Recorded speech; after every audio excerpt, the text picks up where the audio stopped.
당신은 혹시 무릎을 꿇은 채 한마디 말도 나오지 않았던 순간이 있었습니까? 눈을 감고 기도를 시작하려 했지만 마음은 멀리 흩어지고 입술은 굳어버린 그 밤 말입니다. 그때 우리는 하나님 앞에 앉아 있지만 동시에 아무 곳에도 속하지 못한 사람처럼 느껴집니다. 기도의 자리이지만 그곳은 조용한 전쟁터이기도 합니다. 어둠은 깊고 방 안의 공기는 무겁습니다. 멀리서 시계 초침이 들리지만 그 소리조차 낯섭니다. 우리의 영혼은 어딘가 막혀 있는 것 같습니다. 무엇을 말해야 할지, 어디서부터 시작해야 할지 알 수 없습니다.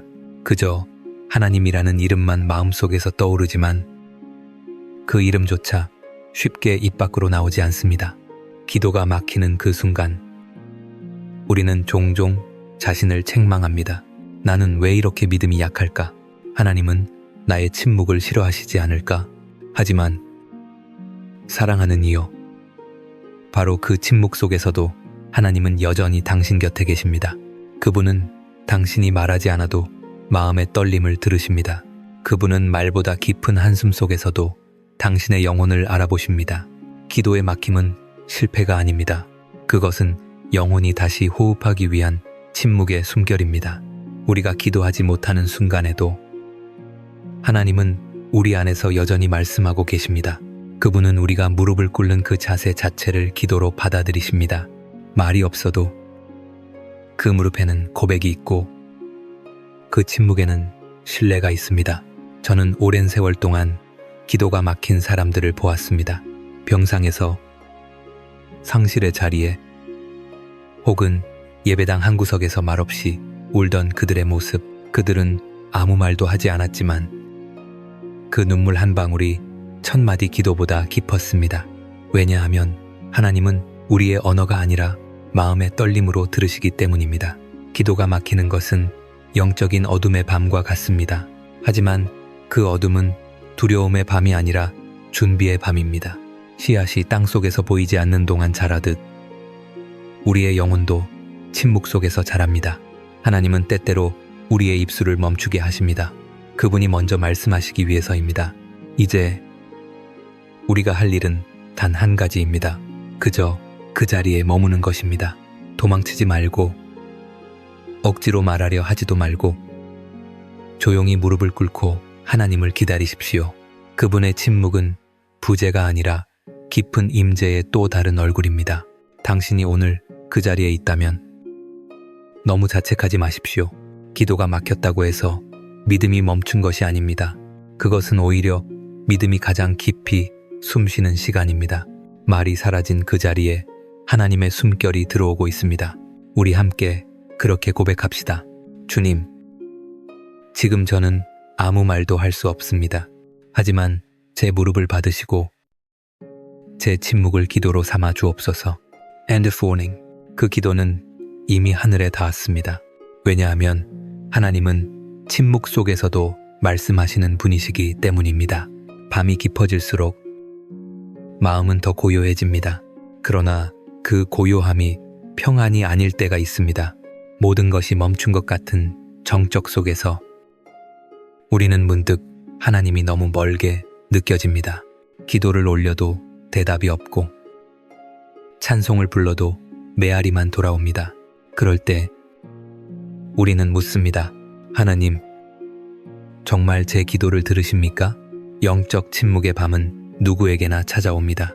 그것은 믿음의 결핍이 아니라 성숙으로 향하는 여정의 통과 의례입니다. 아브라함도, 다윗도, 엘리야도 그 밤을 지나갔습니다. 심지어 예수님조차 겟세마네에서 그 침묵의 밤을 경험하셨습니다.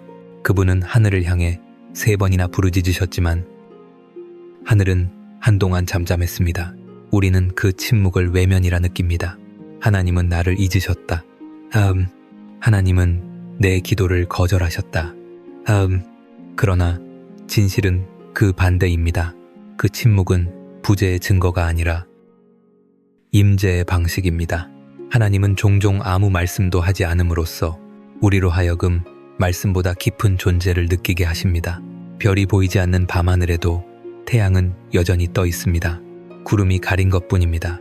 마찬가지로 당신의 영혼이 아무것도 느끼지 못하는 지금 이 순간에도 하나님은 여전히 당신 곁에 계십니다. 그분은 숨지 않으십니다. 다만 당신의 영혼이 조용히 자라도록 어둠을 허락하신 것뿐입니다. 저는 어떤 권사님을 기억합니다. 남편을 잃은 뒤 그분은 오랫동안 아무 말도 하지 못했습니다. 예배 시간에 늘 같은 자리에 앉아 있었지만 눈을 감으면 눈물만 흘렀습니다. 그분은 말했습니다. 하나님이 제게 아무 말씀도 안 하시는 것 같아요. 그러던 어느 새벽 그분은 성경 한 구절을 읽었습니다. 내가 너를 결코 버리지 아니하고 너를 떠나지 아니하리라. 그 순간 그분은 깨달았습니다. 하나님은 말씀하지 않으신 것이 아니라 이미 오래전부터 말씀하신 그 약속으로 지금도 응답하고 계셨다는 것을요. 사랑하는 이여, 당신의 밤이 길게 느껴진다면 그것은 괜찮은 일입니다. 신앙의 길에는 느림의 은혜가 있습니다. 기도의 대답이 늦게 오는 동안 우리는 하나님을 이해하는 대신 신뢰하는 법을 배웁니다. 말씀의 불빛이 사라진 그 어둠 속에서 하나님은 당신의 영혼에 조용한 확신의 씨앗을 심고 계십니다. 하나님이 멀게 느껴질 때 우리에게 필요한 것은 증거가 아닙니다. 그분이 멀리 계신 듯 가까이 계심을 믿는 단순한 신뢰입니다. 기도가 막히고 눈물이 메말라버린 그 자리에서 그분의 이름을 속삭여 보십시오. 아버지, 그 한마디 속에 하늘의 문이 열릴 것입니다. 그분은 결코 당신을 외면하지 않으셨습니다. 그분은 단 한 번도 당신을 놓치신 적이 없습니다. 오늘 밤, 비록 아무 감정이 느껴지지 않더라도 그 침묵은 하나님이 당신을 품고 계신 증거입니다. 별이 보이지 않아도 빛은 여전히 존재하듯이 우리 함께 이렇게 고백해 봅시다. 하나님, 저는 지금 아무것도 느끼지 못하지만 그럼에도 당신이 여기 계심을 믿습니다. 당신의 침묵 속에서 제 믿음이 자라나게 하소서. 그 고백이 바로 어둠 속에서 피어나는 첫 번째 빛입니다. 때로는 우리의 영혼이 조용히 무너집니다. 눈에 보이는 파괴가 아니라 아무도 모르게 안쪽에서 일어나는 붕괴입니다. 사람들 앞에서는 괜찮은 척 웃지만 마음속에서는 천천히 무너지고 있습니다. 기도를 하려 하면 목구멍이 막히고 마른 모래처럼 흩어집니다. 그때 우리는 깨닫습니다. 나는 기도의 언어를 잃었다. 무너진 내면은 눈물로 시작하지 않습니다. 그것은 보이지 않는 상처, 오랫동안 눌러온 피로, 그리고 감히 표현할 수 없었던 슬픔으로 만들어집니다. 우리는 너무 오랫동안 괜찮다라고 말하며 버텨왔습니다. 그러나 하나님 앞에서는 그 거짓된 담대함이 더 이상 통하지 않습니다. 하나님은 우리의 눈물이 아니라 참된 마음의 소리를 원하십니다. 기도의 언어를 잃었다는 것은 하나님을 향한 사랑이 식었다는 뜻이 아닙니다. 오히려 너무 깊이 상처받았기에 그분 앞에서조차 아무 말도 할 수 없는 상태입니다. 그 침묵은 절망이 아니라 영혼이 숨을 고르는 시간입니다. 우리의 말이 사라진 자리에 하나님의 말씀이 들어올 공간이 생깁니다. 저는 한 청년의 이야기를 잊지 못합니다. 그는 어릴 때부터 교회를 다녔지만 삶의 무게가 커질수록 기도가 어려워졌습니다. 어느 날 그는 저에게 말했습니다. 목사님, 하나님께 드릴 말이 없습니다. 감사도, 회개도, 소망도 다 사라졌어요. 그 말을 들은 저는 조용히 대답했습니다. 괜찮습니다. 지금 그 고백 자체가 이미 기도입니다. 그 청년은 울기 시작했습니다. 그의 눈물은 오랫동안 잠들어 있던 믿음을 깨우는 첫 번째 기도였습니다. 기도의 언어는 반드시 입술로만 표현되는 것이 아닙니다. 때로는 눈물, 때로는 한숨, 그리고 때로는 아무 말도 없는 침묵이 가장 진실한 기도가 됩니다. 하나님은 우리가 정돈된 문장을 드리기를 원하지 않으십니다. 그분은 우리 내면의 무너짐 속에서도 진심의 찬양을 들으십니다. 우리의 내면이 무너질 때 하나님은 재건의 하나님으로 오십니다. 무너진 돌 위에 새로운 믿음을 쌓으시고 깨어진 마음 위에 새로운 생명을 심으십니다. 하나님은 완벽한 사람을 찾지 않으십니다. 그분은 부서진 마음을 원하십니다. 그 마음 속에서 진짜 신앙이 피어나기 때문입니다. 당신의 마음이 지금 너무 지쳐서 기도조차 버겁게 느껴진다면 괜찮습니다. 그 무너짐은 끝이 아니라 회복의 문턱입니다. 하나님은 당신의 침묵을 꾸짖지 않으십니다. 그분은 그 침묵을 들으십니다. 그리고 말씀하십니다. 얘야, 괜찮다. 내가 네 마음을 안다. And 기도의 언어를 잃었다고 느낄 때마다 그분의 이름을 단 한 번만 불러보십시오. 아버지, 그 한마디가 무너진 내면의 벽에 균열을 냅니다. 그 틈으로 빛이 들어오고 그 빛은 다시 당신의 영혼을 일으킵니다. 우리 함께 이렇게 속삭입시다. 하나님, 저는 지금 무너졌습니다. 그러나 제 침묵 속에도 당신을 사랑합니다. 제 마음의 잔해 위에 당신의 은혜를 세워주소서. And 그 고백이 바로 회복의 시작입니다. 무너짐 속에서 피어나는 믿음. 그것이 하나님께 드리는 가장 순결한 기도입니다. 어느 날 우리는 기도 대신 긴 한숨을 내쉽니다. 그 한숨에는 말보다 더 많은 이야기가 담겨 있습니다. 말로 다 표현할 수 없는 아픔, 누구에게도 털어놓지 못한 두려움, 그리고 스스로도 정리되지 않는 마음의 파편들, 그 모든 것이 그 한숨 한 번에 실려 나옵니다. 하나님은 그 한숨을 들으십니다. 우리의 입술이 움직이지 않아도 그분은 우리의 호흡 속에 담긴 기도를 아십니다. 하나님은 인간의 언어보다 깊은 숨결의 언어를 들으시는 분이십니다. 우리가 내쉬는 그 한숨은 단순한 공기의 흐름이 아니라 영혼이 하나님께 향하는 무언의 부르짖음입니다. 어떤 사람들은 말합니다. 기도는 말을 해야 하는 것 아닙니까? 하지만 하나님 앞에서는 그렇지 않습니다. 우리는 아이가 울음을 통해 엄마를 부르듯 한숨을 통해 하나님께 나아갈 수 있습니다. 그분은 한숨 속에서도 우리의 이름을 부르십니다. 저는 한 어머니의 이야기를 기억합니다. 그녀는 병든 자녀를 돌보며 매일같이 피곤과 두려움 속에 살았습니다. 기도하려 해도 눈물만 나와 결국 한마디도 하지 못했다고 합니다. 그녀는 그저 숨을 내쉬며 이렇게 생각했습니다. 하나님, 저는 이제 너무 지쳤어요. End quote. 그러나 놀랍게도 그 한숨 이후에 그녀는 마음속 깊은 평안을 느꼈다고 합니다. 그 한숨이 바로 하나님께 닿은 기도였던 것입니다. 우리가 내쉬는 숨은 하나님이 주신 생명의 증거입니다. 그 호흡 하나하나가 기도일 수 있습니다. 숨을 들이쉴 때 우리는 하나님의 사랑을 받아들이고 숨을 내쉴 때 우리는 우리의 짐을 그분께 내려놓습니다. 이 단순한 리듬 속에 하나님과의 친밀한 교제가 있습니다. 하나님은 우리가 정교한 단어를 나열하길 바라지 않으십니다. 그분은 우리가 진심으로 숨쉬는 존재이길 원하십니다. 기도는 생각보다 훨씬 단순합니다. 한숨 속에 담긴 신뢰, 그것이 하나님께 드리는 찬양입니다. 성경은 이렇게 말합니다. 성령께서 말할 수 없는 탄식으로 우리를 위하여 친히 간구하시느니라. 엔푼, 그 말씀은 우리에게 놀라운 위로가 됩니다. 우리가 더 이상 말할 수 없을 때 성령께서 우리의 한숨을 대신 번역해 하나님께 올려드리십니다. 우리가 내쉰 한숨 속에는 이미 성령의 숨결이 섞여 있습니다. 혹시 지금도 당신의 마음이 복잡하여 기도할 말이 떠오르지 않는다면 그저 조용히 숨을 들이쉬고 내쉬십시오. 하나님, 제가 여기에 있습니다. when 그 고백은 입술로 하지 않아도 됩니다. 당신의 숨결이 그 말을 대신할 것입니다. 한숨은 부끄러운 것이 아닙니다. 그것은 살아있다는 증거이고 하나님께 여전히 연결되어 있다는 증거입니다. 때로는 그 한숨이 당신의 믿음을 가장 순수하게 드러냅니다.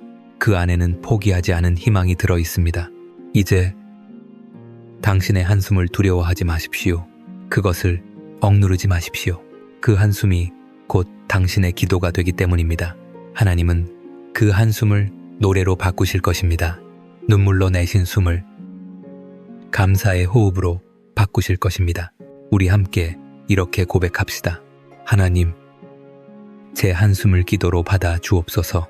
숨결마다 당신의 이름이 머물게 하소서. 그 고백이 끝날 즈음 당신의 마음은 조금 더 가벼워질 것입니다.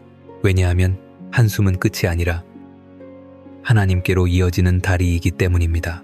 기도가 멈춘 것처럼 느껴질 때가 있습니다. 입술은 닫혀 있고 머릿속은 텅 비어 있습니다. 그런데 이상하게도 바로 그 순간에 마음 어딘가에서 작은 빛이 피어나는 것을 느낍니다. 그것은 단어도 소리도 아닌 하나님의 숨결입니다. 말이 사라진 그 자리에서 진짜 기도가 시작됩니다. 우리는 늘 말을 해야만 기도라 생각합니다. 하지만 하나님은 우리의 말을 기다리시는 분이 아니라 우리의 존재를 기다리시는 분이십니다. 말보다 먼저 오는 것은 마음입니다. 그 마음이 하나님께 향할 때 이미 기도는 시작된 것입니다. 기도는 소리가 아니라 방향입니다. 우리의 시선이 하나님께 향하는 그 순간, 그것이 바로 기도의 첫걸음입니다. 저는 어느 노인의 이야기를 들은 적이 있습니다. 그분은 병상에 누워 오랫동안 말을 하지 못했습니다. 그러나 간호하는 가족은 말했습니다. 아버지는 늘 조용히 눈을 감고 계시지만 그 눈빛 안에는 무언가 간절한 것이 있어요. And 그 노인은 한마디도 하지 않았지만 그의 침묵은 매일 새벽마다 하나님께 올려드리는 기도였습니다. 기도는 입술이 아니라 마음의 눈으로 드리는 예배였습니다. 하나님은 침묵 속에서도 말씀하십니다. 그분은 우리가 잠잠할 때 우리 안에서 가장 큰 일을 행하십니다. 씨앗이 땅속에서 썩어야 싹이 트듯 우리의 영혼도 말이 멈춘 자리에서 새로워집니다. 그분은 우리의 침묵을 통해 우리의 내면을 정화하시고 마음을 다시 깨끗하게 하십니다.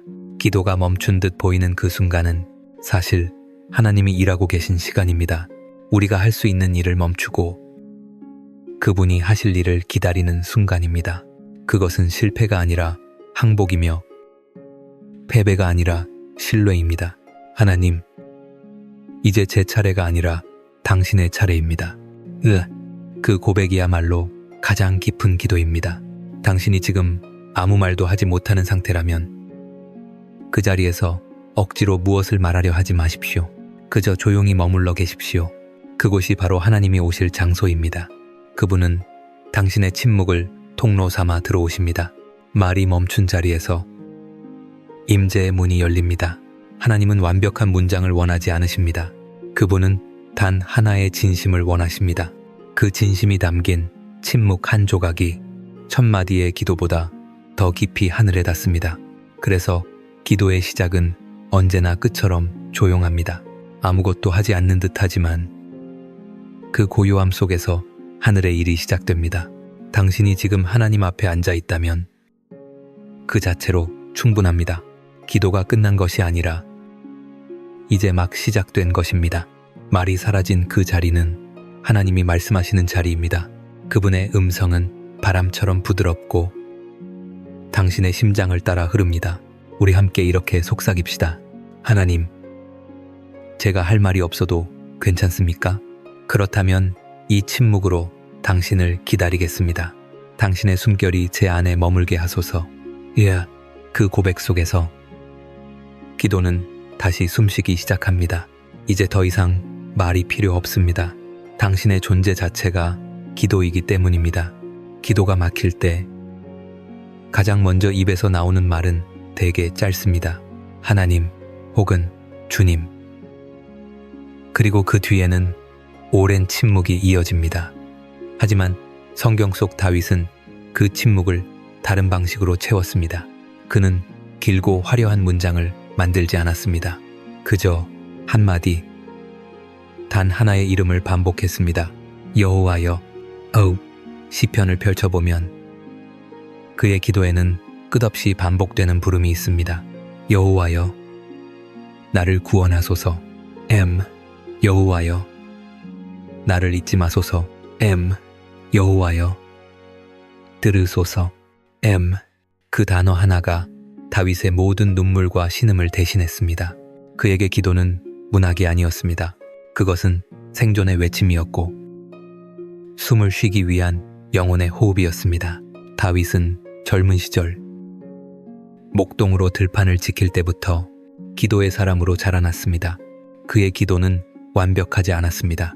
때로는 불안했고 때로는 원망이 섞여 있었습니다. 그러나 하나님은 그 모든 기도를 귀하게 받으셨습니다. 왜냐하면 다윗의 부름에는 관계의 신뢰가 있었기 때문입니다. 아버지를 부르는 아이의 목소리에는 두려움이 없습니다. 그 아이는 대답을 확신하기 때문에 부릅니다. 다윗의 여호와여는 바로 그런 신뢰의 언어였습니다. 그는 하나님께서 자신을 외면하지 않으심을 알고 있었습니다. 그래서 아무것도 할 수 없을 때마다 그저 이름만 불렀습니다. 여호와여. No. 그 한 단어 안에는 모든 감정이 담겨 있었습니다. 두려움, 후회, 슬픔, 그리고 희망. 그는 모든 상황 속에서 그 이름을 부르며 자신의 존재를 하나님께 다시 묶었습니다. 그 반복은 지루한 주문이 아니라 관계의 고백이었습니다. 저는 한 중년의 남성을 기억합니다.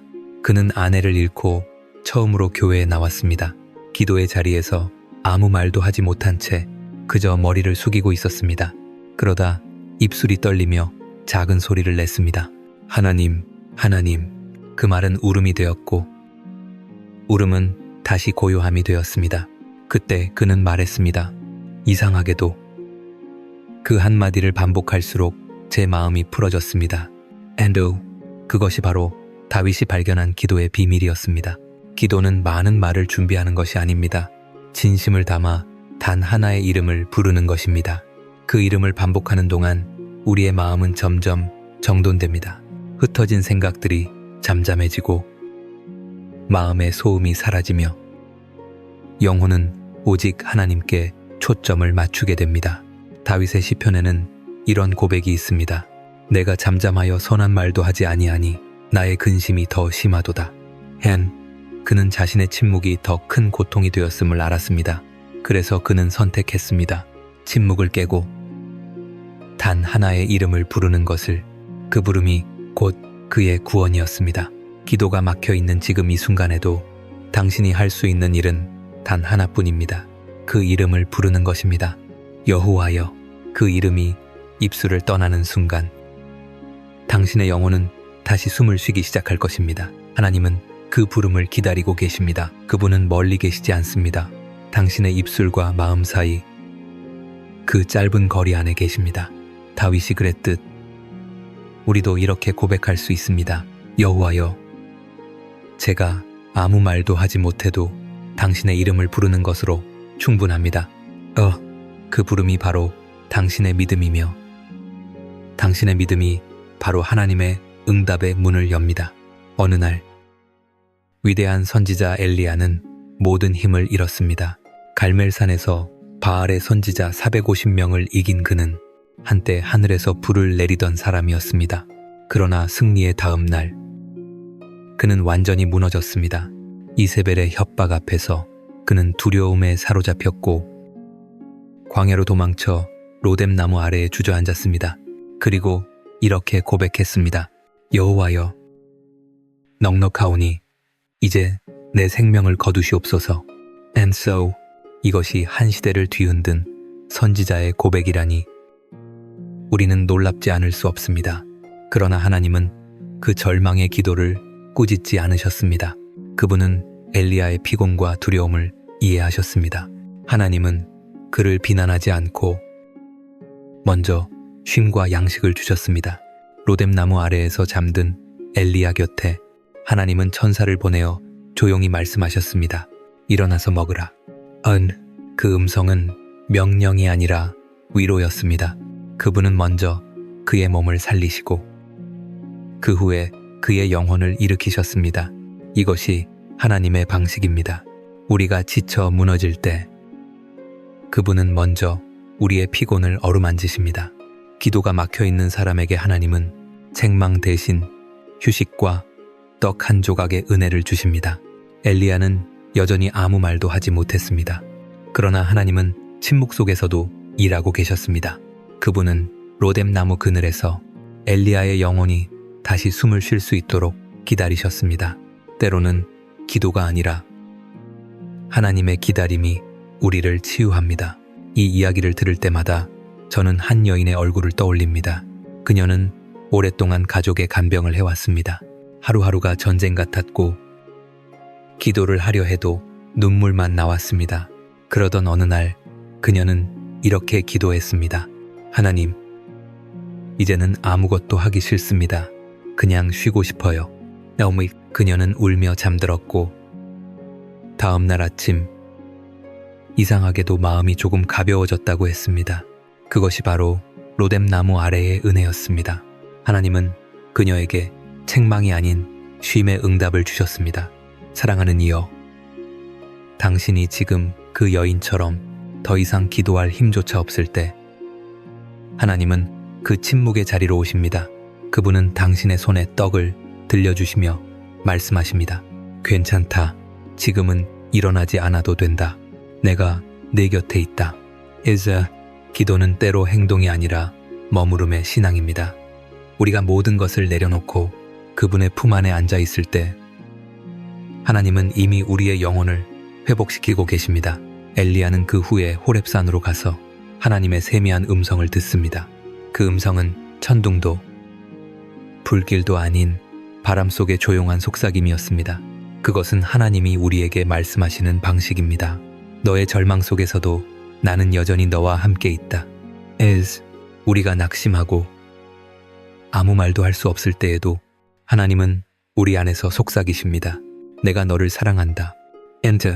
그 한마디면 충분합니다. 오늘 당신이 로뎀나무 아래에 앉아 있다면 기도하지 못해도 괜찮습니다. 하나님은 이미 그곳에 오셔서 당신의 머리를 쓰다듬고 계십니다. 당신이 아무 말도 하지 않아도 그분의 손길은 이미 응답으로 닿고 있습니다. 우리 함께 이렇게 기도합시다. 하나님, 저는 지금 너무 지쳤습니다. 그저 당신의 품에서 잠시 쉬고 싶습니다. 제 침묵과 한숨을 받아 주옵소서. 그 기도는 바로 엘리야의 기도이며 지금 우리의 기도이기도 합니다. 하나님은 그 기도를 들으시고 당신에게 이렇게 말씀하실 것입니다. 일어나라. 내가 여전히 너와 함께 있느니라. 기도는 반드시 소리를 내야만 하는 것일까요? 하나님의 귀는 큰 소리를 더 잘 듣는 것일까요? 그렇지 않습니다. 하나님은 우리의 입술보다 먼저 마음을 들으시는 분이십니다. 소리가 사라진 자리에서도 그분은 여전히 귀 기울이십니다. 성경 속 한나는 그런 믿음의 여인이었습니다.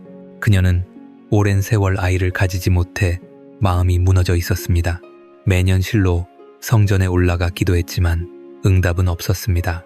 그녀의 눈에는 늘 눈물이 고여 있었고 사람들의 시선은 날카로운 돌처럼 가슴을 찔렀습니다. 그녀는 자신이 버림받았다고 느꼈습니다. 그러나 그 해 한나는 이전과는 다른 기도를 드렸습니다. 성경은 이렇게 말합니다. 한나가 마음이 괴로워서 여호와께 기도하고 통곡하며 입술만 움직이고 음성은 들리지 아니하니라. 한나의 기도에는 소리가 없었습니다. 그녀는 단어를 말할 힘조차 없었습니다. 그저 입술만 떨며 눈물을 흘렸습니다. 그러나 그 침묵의 기도가 하늘을 울렸습니다. 제사장 엘리는 그녀를 보고 술에 취했다고 오해했습니다. 하지만 하나님은 그 기도를 오해하지 않으셨습니다. 그분은 그 무언의 부르짖음을 온전히 들으셨습니다. 그리고 한나의 품에 사무엘이라는 이름의 아들을 안겨주셨습니다. 이것이 바로 소리 없는 기도의 기적입니다. 하나님은 우리의 목소리를 필요로 하지 않으십니다. 그분은 우리의 눈물 속에 담긴 진심을 읽으십니다. 우리가 아무 말도 하지 못할 때조차 성령께서 말할 수 없는 탄식으로 대신 기도하십니다. 그 순간 우리의 눈물은 하늘의 언어가 됩니다. 저는 병상에 누워 계신 한 할머니를 기억합니다. 그분은 말기암으로 인해 말을 할 수 없었습니다. 그러나 늘 눈을 감고 미소를 짓고 계셨습니다. 간호사가 물었습니다. 할머니, 지금 기도하고 계세요? 그녀는 고개를 살짝 끄덕이며 눈에 눈물을 맺혔습니다. 그리고 그 눈물 한 방울이 베개를 적셨습니다. 그 한 방울이 바로 그녀의 찬양이었고 그 눈물 속에 그녀의 모든 고백이 담겨 있었습니다. 하나님은 우리의 침묵을 꾸짖지 않으십니다. 그분은 우리가 소리내어 부르지 못할 때 더 가까이 다가오셔서 속삭이십니다. 나는 네 마음을 안다. 네가 흘린 눈물 한 방울. 그것이 바로 나에게 드린 기도다. 우리가 아무 말도 할 수 없을 때 기도는 끝나는 것이 아니라 깊어지는 것입니다. 한나의 눈물은 절망의 표시가 아니라 하나님과의 대화의 시작이었습니다. 눈물이 흘러내릴 때마다 그녀의 마음은 조금씩 하나님께 가까워졌습니다. 사랑하는 이여, 혹시 지금 당신도 한나처럼 아무 말도 할 수 없는가요? 가슴이 너무 꽉 막혀 소리조차 나지 않는가요? 괜찮습니다. 하나님은 당신의 침묵 속에 귀를 기울이고 계십니다. 그분은 눈물의 언어를 아십니다. 지금 흘리는 눈물은 결코 헛되지 않습니다. 그것은 하늘로 올라가는 향기로운 향입니다. 그 향기가 하늘에 닿을 때 하나님은 당신의 이름을 부르시며 응답하실 것입니다. 그 응답은 단번에 오지 않을 수도 있습니다. 하지만 기억하십시오. 하나님은 절대 잊지 않으십니다. 오늘 당신이 흘리는 눈물 한 방울이 내일의 사무엘이 될 것입니다. 오늘의 침묵이 내일의 찬송이 될 것입니다. 우리 함께 이렇게 기도합시다. 하나님, 지금 저는 아무 말도 하지 못합니다. 그러나 제 눈물로 당신께 말하고 있습니다. 제 침묵을 기도로 받으시고 제 눈물을 응답의 씨앗으로 삼아 주옵소서. 그 기도는 들리지 않아도 하늘에 울립니다. 그리고 그 울림은 당신의 인생을 새롭게 할 것입니다. 기도는 언제나 아름다운 말로만 이루어지지 않습니다. 때로는 기도 안에 눈물과 분노와 질문이 섞여 있습니다. 우리가 감히 하나님께 따지듯 말할 때조차 그분은 우리를 꾸짖지 않으십니다. 왜냐하면 진실한 질문 속에도 믿음의 흔적이 있기 때문입니다. 욥의 삶은 그 증거입니다. 그는 하루아침에 모든 것을 잃었습니다.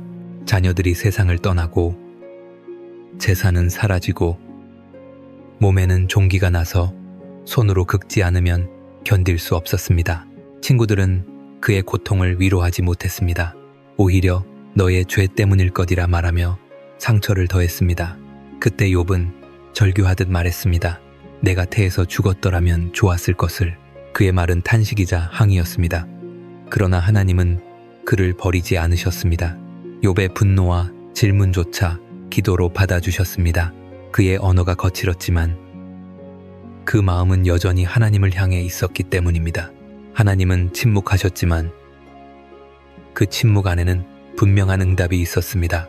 나는 네가 내게 나아온 것을 안다. 에스엘, 기도는 완벽한 신학이 아닙니다. 기도는 감정의 진실입니다. 때로는 그것이 원망의 형태로 드러나기도 합니다. 그러나 그 원망 속에서도 우리는 여전히 하나님께 말하고 있습니다. 그 방향이 하나님을 향해 있다면 그것은 이미 믿음의 행위입니다. 저는 한 남자의 이야기를 들은 적이 있습니다. 그는 어린 아들을 잃고 나서 매일 밤 창문을 열고 하늘을 향해 외쳤습니다. 하나님, 왜 제게 이런 일을 하셨습니까? 그 소리는 절규였지만 그 절규가 바로 기도였습니다. 그는 하나님께 등을 돌리지 않았습니다. 그는 여전히 하나님을 향해 부르짖고 있었습니다. 그것이 하나님이 기다리신 것이었습니다. 욥기의 마지막에서 하나님은 욥의 친구들을 책망하십니다. 너희가 나를 가리켜 말한 것이 내 종 욥의 말같이 옳지 못하니라. 하나님은 욥의 혼란스러운 말들조차 옳다 하셨습니다. 왜냐하면 욥은 가식 없이 자신의 마음을 드러냈기 때문입니다. 그의 고통스러운 진실이 하나님께 닿았기 때문입니다. 하나님은 우리의 질문을 두려워하지 않으십니다. 그분은 오히려 그 질문 속으로 들어오십니다. 나를 신뢰하기에 너는 묻는구나. 그분의 사랑은 우리가 화를 내는 순간에도 우리를 품으십니다. 우리가 하나님께 따지는 그 순간 그분은 이미 우리를 용서하고 계십니다. 혹시 지금 당신의 마음에도 왜? 라는 질문이 자리하고 있습니까? 그 질문을 억누르지 마십시오. 하나님은 그 질문 속에서 당신의 목소리를 듣고 계십니다. 그분은 당신의 원망을 기도로 바꾸십니다. 당신이 눈물 속에서 묻는 모든 물음은 하나님께로 향하는 다리입니다. 기도는 때로 침묵보다 더 고통스러울 때가 있습니다. 그러나 그 고통이 바로 신앙의 성장입니다. 믿음은 모든 답을 아는 것이 아니라 답이 없어도 하나님께 머무는 용기입니다. 욥이 그렇게 했습니다. 그는 모든 것을 잃었지만 끝내 하나님께 등을 돌리지 않았습니다. 그것이 욥의 진짜 기도였습니다. 하나님은 우리의 분노 속에서도 일하십니다. 그분은 우리의 한탄을 거부하지 않으십니다. 그분은 그 눈물과 질문을 믿음의 언어로 다시 엮어주십니다. 그리고 마침내 이렇게 말씀하십니다. 이제 네가 나를 귀로만 듣던 자에서 눈으로 보는 자가 되었노라. 아멘. 사랑하는 이여, 하나님께 묻는 것을 두려워하지 마십시오. 그분은 질문 속에서 당신을 만나십니다. 그리고 그 만남은 원망의 끝이 아니라 기도의 새벽이 될 것입니다. 우리 함께 이렇게 기도합시다. 하나님, 저는 이해할 수 없습니다. 때로는 원망이 제 마음을 채웁니다. 그러나 그 원망마저 당신께 드립니다.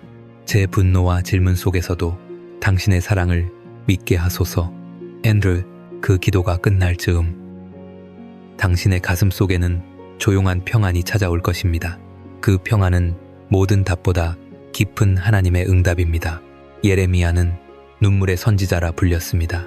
그는 하나님께 받은 말씀을 전해야 했지만 그 말씀은 언제나 백성의 분노와 미움을 불러왔습니다. 사람들은 그를 조롱했고 그의 이름을 저주했습니다. 예레미야는 외로웠고 고통스러웠습니다. 그는 하나님의 일을 하면서도 가장 깊은 절망의 골짜기를 걸었습니다. 어느 날 그는 이렇게 고백했습니다. 나의 힘과 여호와께 대한 소망이 끊어졌다. 그의 영혼은 완전히 메말라 있었습니다. 그는 자신을 감싸는 어둠 속에서 하나님이 정말 계신지조차 의심했습니다. 기도는 더 이상 나오지 않았고 그의 입에서는 한숨만 흘러나왔습니다. 그러나 놀라운 일은 바로 그 다음 구절에서 일어납니다. 여호와의 인자와 긍휼이 무궁하심으로 우리가 진멸되지 아니함이니이다. 예레미야는 절망의 한가운데에서 희미한 빛을 다시 보았습니다. 그것은 눈앞의 현실이 아니라 하나님의 성품에 대한 기억이었습니다. 그는 환경이 아니라 하나님의 성품을 붙들었습니다. 그 기억 하나가 그의 영혼을 다시 살렸습니다. 이것이 예레미야의 침묵이 가진 힘입니다. 그는 말하지 못하는 순간에도 마음속 깊은 곳에서 하나님을 기억했습니다. 그리고 그 기억이 그의 기도가 되었습니다. 침묵 속에서 기도는 단어를 잃지만 기억을 통해 다시 숨을 쉽니다. 우리의 삶에도 그런 순간이 있습니다. 기도의 말이 끊기고 믿음이 흔들릴 때 우리가 붙잡아야 할 것은 감정이 아니라 기억입니다. 한때 하나님이 내 삶에 하신 일들, 그 은혜의 순간들을 떠올릴 때 우리는 다시 소망을 얻게 됩니다. 기억은 과거가 아니라 현재를 지탱하는 은혜의 뿌리입니다. 저는 한 중년의 여인을 알고 있습니다. 그녀는 오랜 세월 우울증으로 고통받았습니다. 그녀는 어느 날 이렇게 말했습니다. 하나님이 저를 떠나신 것 같아요. And for. 그러나 상담 중에 제가 물었습니다. 그런데 예전에는 하나님이 당신을 도우셨던 적이 있지요? 그녀는 눈을 감고 조용히 고개를 끄덕였습니다. 네. 그땐 정말 놀라웠어요. 제가 죽고 싶을 만큼 힘들었는데 그날 갑자기 누군가가 전화해서 기도해 줄게요 라고 말했어요. 그때 저는 하나님이 살아계심을 느꼈어요. And for. 그녀는 말을 멈추고 울었습니다. 그 기억이 바로 그녀의 기도가 되었습니다. 예레미야도 그랬습니다. 그는 절망 속에서 과거의 은혜를 떠올렸습니다. 주님의 인자하심이 무궁하십니다. And foreng. 그 한 문장은 그의 영혼을 일으켰습니다. 그것은 단순한 회상이 아니라 절망 속에서도 하나님을 신뢰하는 믿음의 기억이었습니다. 우리는 종종 침묵을 패배로 생각합니다. 하지만 하나님은 침묵 속에서 일하십니다. 소리 없는 그 공간에서 그분은 우리의 믿음을 단단하게 빚으십니다. 그 침묵의 시간은 기다림의 시간이자 새로운 소망이 자라는 시간입니다. 당신이 지금 아무 대답도 듣지 못하는 것처럼 느껴진다면 그 침묵을 두려워하지 마십시오. 그것은 하나님이 당신 안에서 믿음의 뿌리를 깊게 내리고 계신 증거입니다. 오늘은 보이지 않아도 그 뿌리는 내일의 꽃을 준비하고 있습니다. 사랑하는 이여, 예레미야의 고백을 당신의 입술에 새기십시오. 여호와의 인자와 긍휼이 무궁하심으로 우리가 진멸되지 아니함이니이다. 아멘. 그 말은 단순한 위로가 아니라 절망 속에서 피어난 신앙의 노래입니다. 하나님은 침묵 속에서도 신실하십니다. 그분의 사랑은 소리 없이 흐르지만 그 흐름은 절대 멈추지 않습니다. 당신이 아무 말도 하지 못해도 그분은 여전히 당신을 향해 일하고 계십니다. 우리 함께 이렇게 기도합시다. 하나님, 지금은 아무 대답이 없어도 당신의 인자하심을 기억하겠습니다. 절망 속에서도 당신의 손이 나를 붙드시리라 믿습니다. 제 침묵을 소망으로 바꾸어 주옵소서. 에자, 그 기도는 예레미야의 눈물과 함께 하늘에 닿았습니다. 그리고 하나님은 오늘도 조용히 말씀하십니다. 내 인자와 긍휼은 끝이 없다. 내가 너를 결코 버리지 않으리라. And free, 그 음성이 바로 절망 속에서 피어나는 소망입니다. 기도의 세계에 들어가 보면 우리는 놀라운 리듬을 발견합니다. 그것은 음악처럼 흘러가는 기도의 반복입니다. 시편을 읽을 때마다 느껴지는 그 리듬. 여호와여, 나를 구원하소서. 주의 인자하심이 영원하도다. 이 끊임없는 되풀이 속에서 다윗은 자신의 영혼을 다듬었습니다. 그 반복은 단조로움이 아니라 믿음이 호흡하는 소리였습니다. 사람들은 종종 같은 말을 되풀이하는 기도를 두려워합니다. 이건 중언부언 아닐까? 하나님이 이미 들으셨는데 또 말해도 될까? 그러나 시편의 언어는 이렇게 말합니다. 그 인자하심이 영원하도다. And for 26번 반복되는 그 구절은 지루함이 아니라 예배의 파도입니다. 그 파도는 우리의 마음을 두드리며 하나님이 얼마나 변함없으신 분인지를 새기게 합니다. 기도의 반복은 하나님을 설득하기 위한 수단이 아닙니다. 그것은 우리의 마음을 하나님께 맞추는 조율의 시간입니다. 다윗은 불안할 때마다 그 이름을 불렀습니다. 여호와여, 나를 구원하소서. 그리고 어느 순간 그의 마음은 절망에서 평안으로 바뀌었습니다. 변한 것은 상황이 아니라 그의 내면의 진동수였습니다. 그 반복은 그의 영혼을 안정시키는 찬송이 되었습니다. 저는 기도하는 사람들의 얼굴에서 그 리듬을 자주 봅니다. 어느 노인은 매일 같은 자리에 앉아 조용히 주님의 이름만 부릅니다. 예수님, 예수님, 예수님. And oh, 그 단어를 수백 번 반복하지만 그의 얼굴은 결코 지루하지 않습니다. 오히려 점점 밝아지고 평안이 깊어집니다. 그의 마음이 기도의 리듬 안에서 하나님의 마음과 같은 속도로 뛰고 있기 때문입니다. 기도는 말의 기술이 아닙니다. 기도는 리듬입니다. 우리가 숨을 들이쉬고 내쉬듯 기도도 반복을 통해 생명을 얻습니다. 한 번의 고백으로는 부족합니다. 마음이 완전히 하나님께 향할 때까지 우리는 그 이름을 계속 불러야 합니다. 그 반복 속에서 영혼은 차분해지고 마음의 중심이 하나님께 고정됩니다. 다윗이 전쟁터에서든 광야에서든 항상 불렀던 그 이름, 여호와여. 그 이름의 반복이 그를 지켜주었습니다. 그는 불안의 한가운데서 기도의 리듬을 통해 평안을 배웠습니다. 그 리듬이 그의 삶의 음악이 되었고 그 음악이 세대를 넘어 시편으로 남았습니다. 하나님은 우리의 반복을 귀찮아하지 않으십니다. 오히려 그 반복 속에서 우리의 진심이 깊어지길 기다리십니다. 우리가 같은 말을 계속할수록 그 말은 더 이상 단어가 아니라 관계의 고백이 됩니다. 아이의 엄마라는 부름이 사랑의 표현이듯 우리의 주님이라는 부름도 그렇게 변합니다. 혹시 당신의 기도가 같은 말의 반복으로 느껴지십니까? 그렇다면 그 반복을 멈추지 마십시오. 그것이 바로 하나님께 다가가는 리듬입니다. 처음에는 공허하게 들리던 그 말이 어느 순간 마음을 채우고 나중에는 눈물이 되어 흐르게 될 것입니다. 다윗은 그것을 알았습니다. 그래서 그는 기도를 멈추지 않았습니다. 그는 반복을 통해 자신을 잃지 않았습니다. 오히려 반복 속에서 자신을 찾았습니다. 그의 시편은 그 증거입니다. 내 영혼아, 여호와를 송축하라. 앤드루, 그는 자기 자신에게 말하며 자기 영혼을 깨우고 또 깨웠습니다. 그 반복은 하나님을 향한 영혼의 노래였습니다. 사랑하는 이여, 기도가 막히고 마음이 흔들릴 때 그냥 그 이름을 다시 부르십시오. 주님, 주님, 그 말이 당신의 호흡이 되게 하십시오. 그 호흡이 하나님께 닿을 때 당신의 영혼은 다시 살아날 것입니다. 우리 함께 이렇게 기도합시다. 하나님, 제가 같은 말을 반복해도 그 안에 제 마음이 있음을 기억해 주옵소서. 제 기도가 멈추지 않게 하시고 그 반복 속에서 당신의 평안을 배우게 하소서. 그 기도가 끝날 즈음 당신은 깨닫게 될 것입니다. 기도의 반복은 권태가 아니라 하나님께 이르는 영혼의 숨결임을, 기도는 결국 한 사람과 한 분의 하나님이 만나는 대화입니다.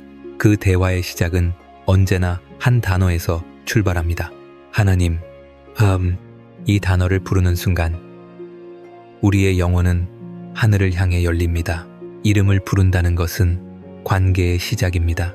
우리가 누군가의 이름을 부를 때 그 사람은 더 이상 누군가가 아닙니다.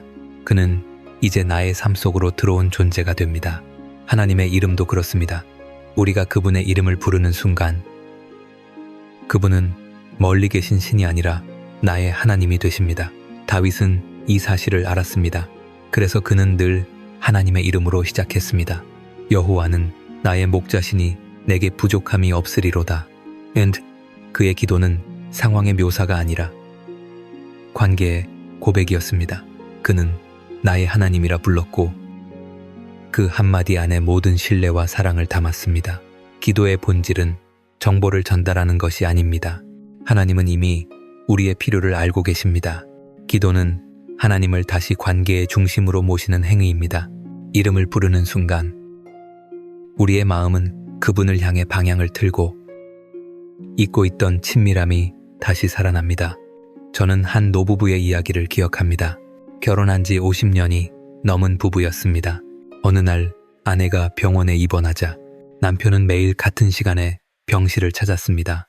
그는 아내의 손을 잡고 이름을 부르며 말했습니다. 영희야, 나왔어. 그 부름에 아내는 언제나 눈을 떴습니다. 그 말은 사랑의 주문이자 관계의 신호였습니다. 하나님의 이름도 그렇습니다. 우리가 그분을 부를 때 하나님은 우리의 영혼 속에서 눈을 뜨십니다. 성경은 하나님의 이름이 수없이 반복됩니다. 여호와, 엘로힘, 아도나이, 엘샤다이, 그리고 예수, 임마누엘, 각각의 이름은 하나님의 성품을 드러냅니다. 여호와는 존재하시는 분, 엘샤다이는 능력의 하나님, 임마누엘은 우리와 함께 계시는 하나님. 우리가 그 이름을 부를 때마다 그분의 성품이 우리의 삶 속에서 살아 움직입니다. 하나님의 이름을 부르는 것은 그분의 본질을 기억하는 행위입니다. 기도는 단지 무엇을 달라가 아니라 당신이 누구신지 기억합니다. 라는 고백입니다. 그 이름을 부를수록 우리는 하나님을 더 깊이 알아갑니다. 그리고 그 이름 속에서 우리의 마음은 점점 안정됩니다. 하나님의 이름에는 능력이 있습니다. 고난 중에 그 이름을 부르면 마음의 파도가 잦아듭니다. 두려움 속에서 예수라 부르면 눈에 보이지 않던 평안이 찾아옵니다. 그 이름은 단순한 소리가 아니라 하늘의 권능이 담긴 언어입니다. 한 젊은이가 있었습니다. 그는 불면증으로 오랫동안 고통받았습니다. 기도하려 해도 잡념이 떠나지 않았습니다. 그러던 어느 날 그는 한 문장을 들었습니다. 기도할 말이 없을 때는 예수의 이름만 반복하라. 그는 매일 밤 눈을 감고 속삭였습니다. 예수님, 예수님. 며칠이 지나자 그는 놀라운 경험을 했습니다. 잡념이 사라지고 마음이 고요해졌습니다. 그는 말했습니다. 그 이름이 제 마음을 붙들어 주었습니다. 그것이 바로 관계의 기도입니다. 이름을 부를 때 우리는 다시 그분의 품으로 돌아갑니다. 하나님은 우리가 그 이름을 부를 때마다 내가 여기 있다라고 대답하십니다. 그것은 눈에 보이지 않아도 들리는 응답입니다. 그분은 언제나 가까이 계십니다. 우리의 입술과 마음 사이에 단 한 호흡의 거리 안에 계십니다. 사랑하는 이여, 오늘 당신의 기도가 막혀 있다면 복잡한 말을 찾지 마십시오. 그저 이름을 부르십시오. 하나님, 그 부름 하나면 충분합니다. 그 순간 당신과 하나님 사이의 거리가 사라집니다. 우리 함께 이렇게 기도합시다. 하나님, 저는 오늘 당신의 이름을 부릅니다. 그 이름 속에서 제 영혼이 안식을 찾게 하소서. 당신을 기억하고 당신을 다시 사랑하게 하소서. 그 기도 속에서 우리는 다시 깨닫게 됩니다. 기도는 단어의 나열이 아니라 이름을 부르는 사랑의 관계라는 것을. 기도에는 복잡한 문장이 필요하지 않습니다. 하나님은 우리의 말솜씨보다 마음의 진심을 보십니다. 우리가 어린아이처럼 단순하게 그분을 부를 때 그 부름이 바로 하늘의 문을 여는 열쇠가 됩니다. 어린아이가 넘어졌을 때 그가 가장 먼저 외치는 말은 길고 정교한 문장이 아닙니다. 아빠, 그 한마디면 충분합니다. 그 부름에는 신뢰, 사랑, 그리고 완전한 의탁이 담겨 있습니다. 하나님은 우리가 그렇게 부르길 원하십니다. 그분은 우리가 이해할 수 없는 어려운 말을 기대하지 않으십니다. 그분은 단지 우리가 그 이름을 믿음으로 부르기를 기다리십니다. 다윗은 왕이었지만 동시에 하나님의 아이였습니다. 그는 기도할 때마다 여호와여라고 불렀습니다. 그 단어 하나가 그의 모든 감정을 대신했습니다. 그가 쓰러질 때 그 부름은 그를 다시 일으켜 세웠습니다. 그의 인생은 수많은 전쟁과 배신 속에 있었지만 그 단순한 부름이 그를 지켜주었습니다. 하나님은 단순함 속에서 우리를 만나십니다. 복잡한 기도는 때로 우리의 생각을 가둡니다. 하지만 단순한 부름은 마음을 자유롭게 합니다. 단순할수록 더 깊이 울립니다. 한마디의 진심이 천마디의 수식보다 강합니다. 아버지, 그 한마디 안에 우리의 전 존재가 담깁니다. 저는 한 노인의 기도를 기억합니다. 그분은 평생 농사를 지으며 새벽마다 밭머리에 앉아 하나님께 말했습니다. 하나님, 오늘도 도와주시오. 그 기도는 늘 같았습니다. 단 한 문장뿐이었지만 그 속에는 하루의 모든 신뢰가 담겨 있었습니다. 그 단순한 부름이 평생 그의 삶을 붙들었습니다. 기도는 길이가 아니라 방향입니다. 단어의 수가 아니라 진심의 깊이입니다. 한마디의 아버지가 하나님 앞에서는 시편 전체보다 깊을 수 있습니다. 왜냐하면 하나님은 언어보다 관계를 들으시기 때문입니다. 당신이 지금 말이 많아 지쳐 있다면 기도를 단순하게 만들어 보십시오. 그저 이름을 부르십시오. 주님, 주님, and of it.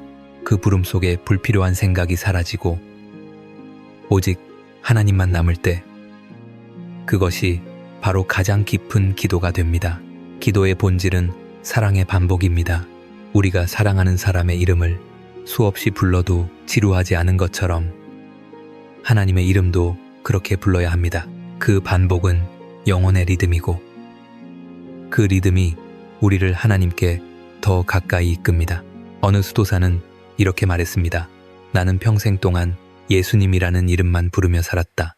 그리고 그 이름 속에서 모든 것을 배웠다. 그는 세상의 지식을 버리고 단순한 부름 안에서 깊은 지혜를 얻었습니다. 그의 인생은 복잡함에서 벗어나 사랑 하나로 완성된 예배가 되었습니다. 하나님은 우리가 단순함으로 돌아오길 원하십니다. 그분은 우리의 마음이 맑고 투명하길 원하십니다. 말보다 진심이 앞서는 그 기도 안에서 우리는 하나님의 마음을 가장 가깝게 느낄 수 있습니다. 사랑하는 이여, 기도할 때 너무 많은 말을 하려 하지 마십시오. 그저 속삭이듯 부르십시오. 아버지, 그 부름 속에 당신의 눈물이 녹아있고 그 눈물 속에 하나님이 머무십니다. 우리 함께 이렇게 기도합시다. 하나님, 제 마음이 복잡할 때마다 당신의 이름을 단순하게 부르게 하소서. 그 이름 속에서 제 영혼이 쉬게 하시고 복잡한 생각이 사라지게 하소서. 그 기도가 끝날 즈음 당신은 깨닫게 될 것입니다. 가장 단순한 부름이 하나님께 드리는 가장 깊은 사랑임을 우리가 가장 고요할 때 하나님은 가장 가까이 오십니다. 침묵은 기도의 마지막이 아니라 기도가 완성되는 자리입니다. 말이 멈추고 마음이 잠잠해질 때 그곳에서 비로소 진짜 찬양이 시작됩니다. 시편을 읽어보면 다윗의 노래에는 소리보다 더 깊은 고백이 숨어 있습니다. 그는 울부짖을 때에도 찬양했고 눈물을 흘리며 하나님을 높였습니다. 그의 시편은 기쁨의 노래가 아니라 눈물 속에서 피어난 찬양의 고백이었습니다. 그는 말했습니다. 내 눈물이 주의 병에 담기지 아니하였나이까. 하나님은 그 눈물을 기억하셨습니다. 그 눈물은 다윗의 기도가 되었고 그 기도는 세대마다 전해지는 시편이 되었습니다. 우리의 눈물에도 노래가 있습니다. 소리는 없지만 그 진동은 하늘에 울립니다. 그 울림이 바로 침묵의 시편입니다. 기도의 끝에서 울음이 터질 때 그 울음은 패배가 아니라 예배입니다. 눈물이 흐를 때 하나님은 그 속에서 말씀하십니다. 내가 네 고통을 들었다. 이제 너는 내 품에 있다. 저는 한 교회의 노년 성도를 기억합니다. 그녀는 평생 하나님을 섬겼지만 남편을 잃은 후 예배 중에도 아무 말이 나오지 않았습니다. 찬송가가 흘러나올 때마다 그녀는 단지 눈을 감고 눈물만 흘렸습니다. 그러나 그 눈물의 예배는 하나님께 드려진 가장 깊은 찬양이었습니다. 그녀의 눈물은 소리가 없는 시편이었고 그 고요함 속에 하나님의 임재가 머물렀습니다. 우리가 생각하는 찬양은 종종 소리와 멜로디입니다. 하지만 하나님께 드리는 찬양은 태도와 마음의 고요함입니다. 아무 소리도 내지 못할 때에도 우리의 영혼은 여전히 하나님을 향해 노래하고 있습니다. 그 노래는 세상의 어떤 악기보다 아름답습니다. 하나님은 우리의 침묵을 귀하게 여기십니다. 우리가 더 이상 말을 잃고 그저 눈물로 앉아 있을 때 그분은 그 자리를 성소로 바꾸십니다. 그곳이 바로 하나님의 무릎 위 영혼의 안식처가 됩니다. 당신이 오늘 그 자리에 있다면 괜찮습니다. 눈물로 예배하십시오. 당신의 눈물은 하나님께 드리는 시편이 됩니다. 그분은 그 눈물을 모아 당신의 이름으로 노래하실 것입니다. 이 눈물은 사랑의 기도였다. 하모니, 성경은 이렇게 말합니다. 우는 자는 복이 있나니 그들이 위로를 받을 것이미요. 이 말씀은 단순한 위로가 아닙니다. 이것은 약속입니다. 하나님은 눈물을 낭비하지 않으십니다. 그분은 우리의 눈물을 찬양의 악보로 바꾸십니다. 사랑하는 이여, 오늘 당신의 마음이 너무 아파서 입을 열 수 없다면 그냥 조용히 눈을 감으십시오. 그 침묵이 당신의 노래가 될 것입니다. 그 눈물이 당신의 기도가 될 것입니다. 그 고요함 속에서 하나님은 당신의 영혼에 말씀하실 것입니다. 이제는 네가 울던 그 자리에 내가 앉으리라. 우리 함께 이렇게 기도합시다. 하나님, 제 입술은 잠잠하지만 제 눈물이 당신께 노래하고 있습니다. 이 침묵의 시편 속에서 당신의 위로를 듣게 하소서. 제 눈물을 예배의 향기로 받으소서. 그 기도가 끝난 후 당신은 느낄 것입니다. 아무 소리도 없는 그 고요함 속에서 하나님의 심장이 당신 곁에서 뛰고 있음을 그 리듬이 바로 눈물 속의 찬양, 침묵의 시편입니다. 하나님을 부르는 것은 단순한 행위가 아닙니다. 그것은 하늘과 땅을 잇는 능력의 순간입니다. 우리가 그분의 이름을 부를 때마다 보이지 않는 세계가 움직입니다. 그 이름 안에는 하나님의 인격과 성품, 그리고 그분의 약속이 담겨 있기 때문입니다. 여호와라는 이름의 의미는 스스로 있는 자, 항상 계시는 분이라는 뜻입니다. 그분은 어제도, 오늘도, 내일도 변함이 없으신 분입니다. 그래서 우리가 그 이름을 부를 때 그분의 존재가 지금 이 순간 우리 안에 임하십니다. 그 이름은 단어가 아니라 임재의 통로입니다. 성경은 이렇게 말합니다. 여호와의 이름을 부르는 자는 구원을 얻으리라. 이것은 단순한 위로가 아니라 영원히 변치 않는 약속입니다. 다윗은 전쟁터에서, 광야에서, 심지어 죄의 구렁텅이 속에서도 그 이름을 불렀습니다. 그때마다 하나님은 응답하셨습니다. 어떤 때는 즉시, 어떤 때는 오랜 침묵 끝에, 그러나 항상 응답하셨습니다. 그분의 이름은 사람의 마음을 변화시킵니다. 절망이 평안으로, 두려움이 용기로, 혼란이 확신으로 바뀝니다. 이름 하나를 부르는 것만으로 우리는 다시 살아납니다. 왜냐하면 그 이름이 곧 생명이기 때문입니다. 저는 한 병실의 이야기를 잊을 수 없습니다. 말기암 환자였던 한 여인이 있었습니다. 그녀는 기도할 힘조차 남지 않았습니다. 숨이 가빠지고 목소리는 약해졌습니다. 그러나 마지막 순간 그녀의 입에서 조용히 이런 말이 흘러나왔습니다. 예수님. 그 한마디가 병실 안을 가득 채웠습니다. 그녀의 얼굴에는 평안이 번졌습니다. 그 이름의 능력이 그녀의 영혼을 안아주었던 것입니다. 하나님의 이름은 우리를 붙드는 손입니다. 우리가 그 이름을 부를 때 하나님은 내가 여기 있다 라고 응답하십니다. 그분의 대답은 소리가 아닐 수도 있습니다. 그러나 우리의 마음은 분명히 압니다. 평안이 찾아올 때, 눈물이 멈출 때, 그것이 바로 하나님의 응답입니다. 우리는 종종 응답을 결과로만 생각합니다. 하지만 진짜 응답은 하나님의 임재 그 자체입니다. 하나님이 우리 곁에 계신다면 그것이 가장 완전한 응답입니다. 내가 너와 함께 하리라. 그 한 문장이 모든 기도의 결론입니다. 기도가 막힐 때 그분의 이름을 다시 부르십시오. 여호와여, 에이스. 그 부름 속에 눈물이 있어도 괜찮습니다. 하나님은 그 이름 안에 담긴 당신의 모든 마음을 아십니다. 그분은 침묵 속에서도 듣고 계시며 때로는 당신의 눈물보다 더 빠르게 응답하십니다. 성경 속 다윗은 이렇게 고백했습니다. 내가 고통 중에 여호와께 부르짖었더니 그분이 그의 성전에서 내 소리를 들으셨다. And for me. 그의 고백은 단지 과거의 이야기가 아닙니다. 오늘 우리에게도 동일하게 살아있는 진리입니다. 하나님은 여전히 듣고 계시며 그분은 여전히 응답하십니다. 하나님의 이름에는 회복의 능력이 있습니다. 그 이름을 부르면 깊은 상처가 조금씩 아물고 절망의 마음이 다시 숨을 쉽니다. 그 이름은 우리 안에 새 생명을 불어넣습니다.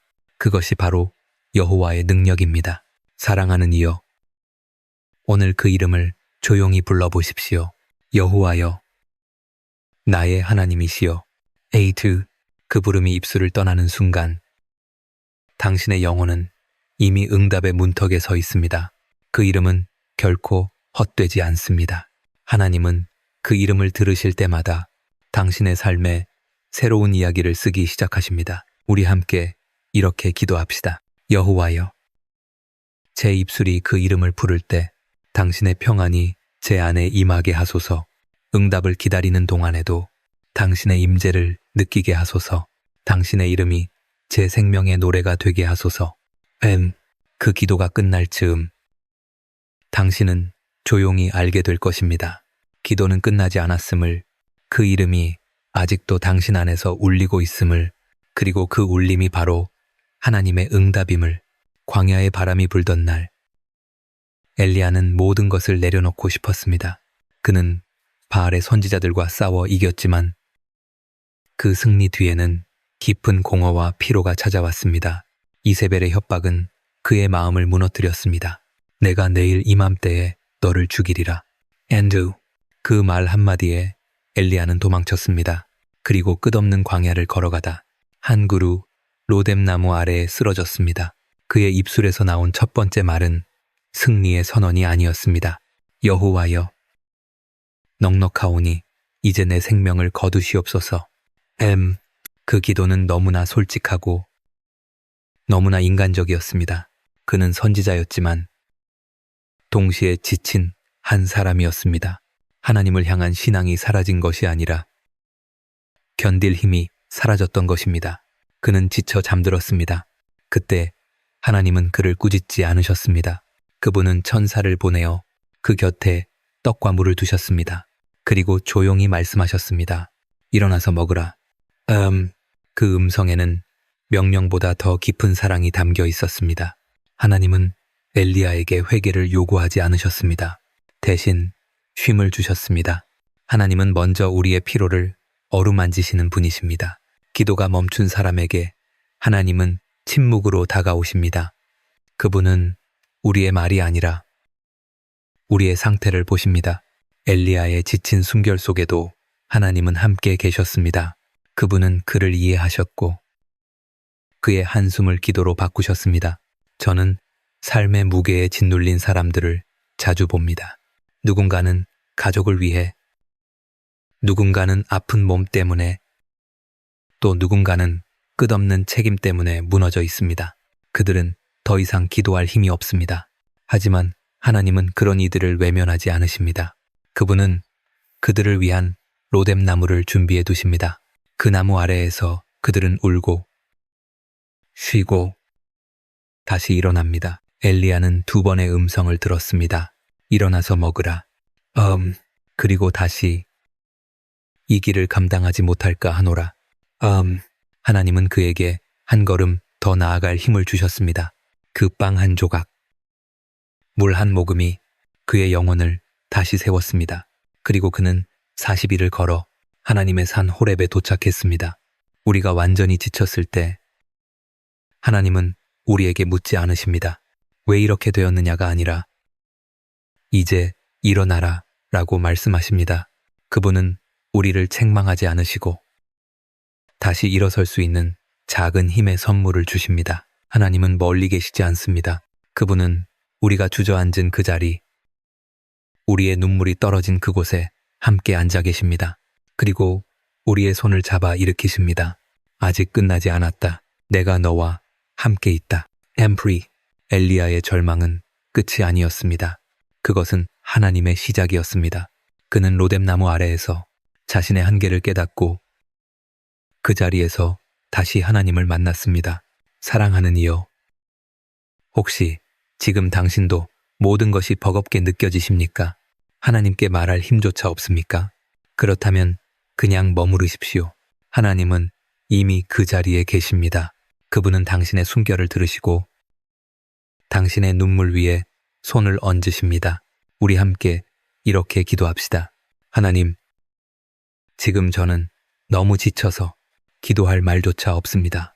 그러나 당신의 음성을 기다립니다. 저에게 다시 걸을 힘을 주소서. 제 로뎀나무 아래에서 저를 일으켜 세워주소서. 앤프. 그 기도가 끝날 즈음 당신의 마음속에서 조용한 음성이 들릴 것입니다. 일어나라.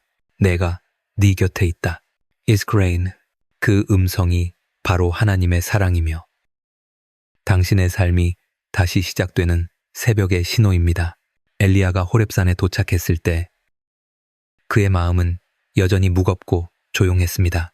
그는 자신이 모든 것을 다 잃었다고 느꼈습니다. 사람들도 떠났고 기도의 열정도 사라졌습니다. 이제 하나님조차 침묵하신 것처럼 보였습니다. 그는 동굴 속으로 들어가 몸을 숨겼습니다. 그리고 그 어둠 속에서 이렇게 말했습니다. 주님, 저는 혼자 남았습니다. 이스크레인. 그때 하나님의 음성이 들렸습니다. 엘리야야, 네가 여기서 무엇을 하느냐? 그 질문은 책망이 아니라 부드러운 초대였습니다. 하나님은 엘리야의 행동을 묻기보다 그의 마음을 들여다보길 원하셨습니다. 하나님은 우리의 입술보다 마음의 소리를 더 잘 들으십니다. 엘리야는 대답했습니다. 나는 주를 위하여 열심히 일하였으나 이스라엘 백성이 주의 언약을 버리고 주의 선지자들을 죽였으며 오직 나만 남았나이다. 너브. 그의 목소리에는 서러움과 고독이 섞여 있었습니다. 그는 하나님을 위해 싸웠지만 이제 아무도 자신을 기억하지 않는다고 생각했습니다. 하나님은 그에게 말씀하셨습니다. 나가서 여호와 앞에 서라. 그 순간 강한 바람이 산을 갈라놓았고 지진이 땅을 흔들었습니다. 그리고 불이 지나갔습니다. 그러나 하나님은 그 모든 요란함 속에 계시지 않았습니다. 바람이 멈추고 불이 사라진 후 작고 세미한 음성이 들렸습니다. 엘리야는 그 소리를 듣고 겉옷으로 얼굴을 가렸습니다. 그는 알았습니다. 하나님은 소리의 크기보다 마음의 깊이에서 말씀하신다는 것을. 하나님은 종종 세상을 뒤흔드는 방식으로 말씀하지 않으십니다. 그분은 우리의 내면 한가운데로 들어오십니다. 아무도 모르게, 그러나 분명하게. 그분의 음성은 외침이 아니라 속삭임입니다. 그 속삭임은 우리의 상한 마음을 어루만집니다. 저는 인생에서 많은 소리를 들었습니다. 사람들의 말, 세상의 소음, 그리고 제 자신의 불안한 생각들. 그러나 진짜 평안은 언제나 하나님의 세미한 음성을 들을 때 찾아왔습니다. 그분의 음성은 크지 않았지만 그 안에는 확신과 위로가 있었습니다. 그 음성은 종종 이렇게 말합니다. 두려워하지 말라. 내가 너와 함께 하느니라. 그 한 문장이 인생을 바꿉니다.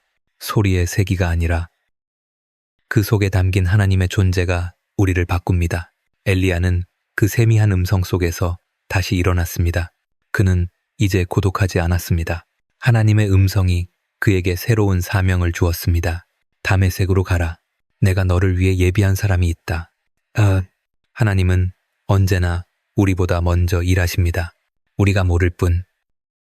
그분의 일은 결코 멈추지 않습니다. 우리가 절망의 동굴에 있을 때에도 하나님은 조용히 우리 곁에서 말씀하십니다.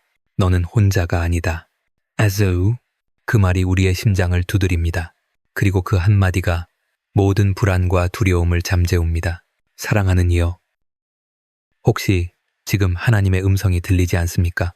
너무 많은 소음 속에서 그분의 목소리가 묻혀버렸습니까? 그렇다면 잠시 멈추십시오. 당신의 마음을 고요하게 하십시오. 그 침묵 속에서 하나님은 이미 말씀하고 계십니다. 그분의 음성은 바람처럼 부드럽고 당신의 이름을 불러주는 사랑의 숨결입니다. 우리 함께 이렇게 기도합시다. 하나님, 세상의 소음 속에서 당신의 세미한 음성을 듣게 하소서. 큰 기적이 아니라 조용한 위로로 제 마음을 감싸주소서. 당신의 속삭임 속에서 다시 일어설 용기를 얻게 하소서. 그 기도가 끝날 즈음 당신은 알게 될 것입니다. 하나님의 음성은 천둥처럼 울리지 않아도 충분히 크다는 것을.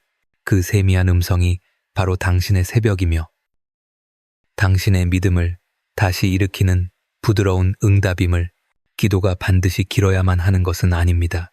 하나님은 우리의 시간을 세지 않으시고 우리의 진심을 헤아리십니다. 때로는 짧은 기도가 길고 화려한 문장보다 하나님의 마음을 더 깊이 움직입니다. 엘리야의 기도는 짧았습니다. 갈멜산에서 그는 수많은 사람들 앞에서 이렇게 기도했습니다. 여호와여, 주께서 하나님이심을 알게 하옵소서. 그 한 문장뿐이었습니다. 그러나 하늘은 즉시 응답했습니다. 불이 내려와 제단에 제물을 태웠고 백성들은 무릎을 꿇으며 외쳤습니다. 여호와, 그는 하나님이시로다. 짧은 기도 안에는 명확한 중심이 있었습니다. 자신의 바람이 아니라 하나님의 영광이 드러나길 바라는 마음이었습니다. 기도의 길이는 중요하지 않습니다. 그 안에 무엇이 담겨 있느냐가 중요합니다. 하나님은 우리가 얼마나 오래 말했는지가 아니라 그 한마디 안에 얼마나 깊은 사랑과 신뢰가 담겼는지를 보십니다.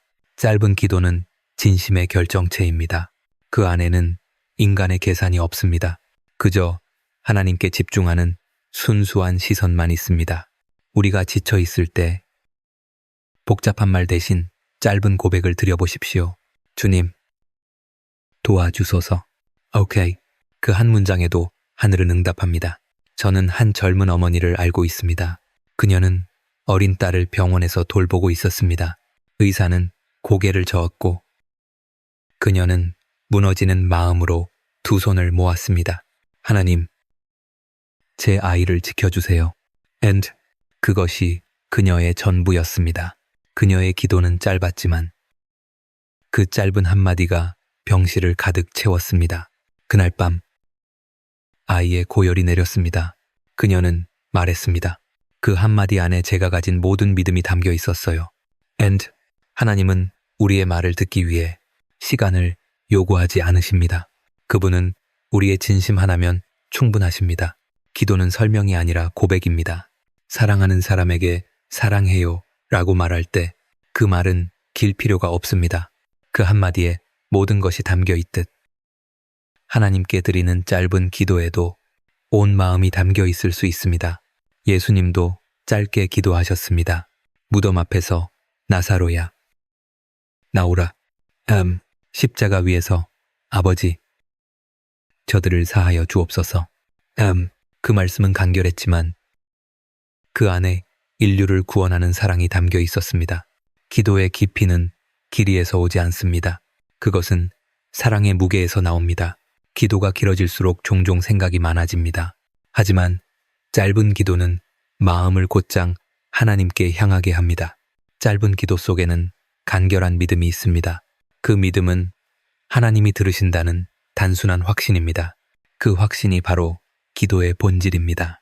사랑하는 이여, 오늘 당신이 너무 피곤해서 기도할 말이 길게 떠오르지 않는다면 괜찮습니다. 그저 이렇게 속삭이십시오. 하나님, 감사합니다. 렉 혹은 주님, 도와주소서. 렉, 그 짧은 말 한마디가 당신의 하루를 지탱할 하나님의 손이 될 것입니다. 기도의 길이를 줄이십시오. 대신 마음의 온도를 높이십시오. 짧게 말하되 깊이 믿으십시오. 그 한마디가 하늘을 움직입니다. 우리 함께 이렇게 기도합시다. 하나님, 저는 긴 말을 할 줄 모릅니다. 그러나 당신이 내 마음을 아심을 믿습니다. 짧은 기도에도 당신의 응답이 임하게 하소서. 제 입술보다 마음이 먼저 기도하게 하소서. It's 그 고백이 끝날 때 당신은 마음속 깊은 평안을 느낄 것입니다. 그 평안이 바로 짧지만 충분한 기도의 증거입니다. 말이 길어지지 않아도 하나님은 이미 당신의 영혼에 대답하고 계십니다. 광야는 아무것도 없는 곳처럼 보입니다. 길도 없고 물도 없으며 아무 소리도 없습니다. 그러나 성경 속 하나님은 언제나 그 광야에서 일하셨습니다. 이스라엘 백성이 배고플 때 그분은 하늘에서 만나를 내리셨고 목이 마를 때에는 바위를 쳐서 물을 주셨습니다. 엘리야 역시 그 광야에서 하나님의 음식을 받았습니다. 로뎀나무 아래에서 천사가 가져다 준 떡과 물은 단순한 음식이 아니었습니다. 그것은 하나님의 회복의 약속이었습니다. 이 음식이 내게 길을 갈 힘이 되리라.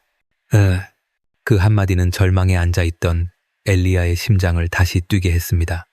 그는 그 음식을 먹고 마신 후 40일을 걸어 하나님의 산 호렙에 이르렀습니다.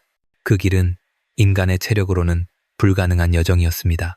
그러나 하나님이 주신 음식은 육신뿐 아니라 영혼까지 새롭게 하였습니다. 하나님은 여전히 오늘도 우리에게 음식을 주십니다. 그 음식은 빵과 물이 아닙니다. 그것은 그분의 말씀과 임재입니다. 우리가 지쳐 무너질 때 하나님은 말씀으로 우리를 먹이십니다. 수고하고 무거운 짐진 자들아, 다 내게로 오라. 내가 너희를 쉬게 하리라. 그 말씀 한 줄이 우리의 피로를 덜어내고 그분의 사랑이 우리의 영혼을 다시 세웁니다. 저는 오랫동안 하나님을 믿어온 한 권사님의 말을 기억합니다. 그녀는 남편을 잃고 홀로 살아가며 외로움에 지쳐 있었습니다. 기도도 찬양도 잘 나오지 않았습니다. 그러던 어느 날 새벽에 말씀을 읽다가 한 구절 앞에서 눈물이 터졌다고 했습니다. 내가 내게 새 힘을 주리라. 그녀는 말했습니다. 그 말씀을 읽는 순간 내 안에 다시 살아날 힘이 생겼어요. 그것이 하나님이 준비하신 음식이었습니다. 그분은 오늘도 피곤한 이들에게 한 조각의 말씀을 떼어주십니다. 광야의 길은 끝이 보이지 않습니다. 걸을수록 더 외롭고 더 고통스럽습니다. 그러나 그 길은 하나님이 직접 동행하시는 길입니다. 우리의 눈에는 보이지 않아도 하나님은 그 길 위에 보이지 않는 식탁을 차려두십니다. 당신이 넘어질 즈음 그분은 말씀으로, 사람으로, 사랑으로 당신의 손에 빵을 올려놓습니다. 하나님은 결코 우리를 굶기지 않으십니다. 그분의 은혜는 때로 우리가 기대하지 못한 방식으로 찾아옵니다. 친구의 위로, 한 줄의 찬양가사, 하나님의 약속이 담긴 한 구절의 말씀, 그것이 오늘 당신에게 주어지는 하늘의 음식입니다. 엘리야가 광야에서 받은 그 음식이 그의 여정을 지탱했듯 우리 역시 그분의 은혜로 걸어갑니다. 그 은혜는 늘 충분합니다. 조금 늦게 오는 것 같아도 하나님은 결코 잊지 않으십니다. 우리가 쓰러지기 전에 반드시 오십니다. 사랑하는 이요, 당신이 지금 광야의 길을 걷고 있다면 두려워하지 마십시오. 하나님이 준비하신 음식이 이미 당신 곁에 있습니다. 그분은 당신이 걸을 힘이 다하기 전에 항상 새로운 은혜를 준비해 두십니다. 그것은 때로 눈에 보이지 않지만 당신의 영혼은 분명히 그 맛을 압니다. 그것이 말씀의 단맛이며 기도의 향기입니다. 우리 함께 이렇게 기도합시다. 하나님, 제 인생이 광야 같을 때 당신이 주신 은혜의 음식을 기억하게 하소서. 제 눈에는 보이지 않아도 당신의 손이 제게 빵을 주시는 것을 믿게 하소서. 이 말씀의 떡으로 다시 일어나 걸을 수 있게 하소서. 그 기도가 끝날 때 당신의 마음 한가운데에 따뜻한 힘이 생길 것입니다. 그것은 세상이 줄 수 없는 힘입니다. 그것은 하나님이 준비하신 힘이며 광야의 길 위에서 당신을 다시 세우는 하늘의 양식입니다. 엘리야의 이야기는 절망으로 끝나지 않았습니다. 그의 피로와 눈물, 두려움의 광야는 하나님이 다시 시작하시는 자리였습니다. 하나님은 그를 포기하지 않으셨고 그의 침묵조차 기도의 일부로 받아주셨습니다. 이제 엘리야의 걸음은 다시 하나님의 산으로 향했습니다. 절망은 끝이 아니라 회복의 문턱이었습니다. 호렙산에서 하나님은 엘리야에게 새로운 길과 새로운 사명을 주셨습니다. 그분은 말씀하셨습니다. 너는 길을 돌이켜 다메섹으로 가라. 거기서 내가 세운 자를 기름 부을 것이다.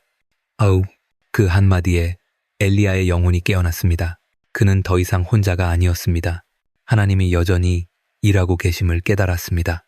절망은 우리의 끝이 아닙니다. 그것은 하나님의 시작입니다. 우리가 무너졌을 때 하나님은 그 자리에서 새 길을 여십니다. 무너진 기도의 자리에서 새로운 기도가 다시 태어납니다. 눈물로 젖은 무릎이 이제 다시 하나님을 향해 서기 시작합니다. 기도의 재시작은 화려하지 않습니다. 그것은 조용한 고백으로 시작됩니다. 하나님, 다시 기도하겠습니다. 그 한마디가 회복의 첫 걸음입니다. 하나님은 우리의 다짐보다 그 다짐 안에 담긴 작은 희망을 보십니다. 그 희망은 곧 믿음의 씨앗입니다.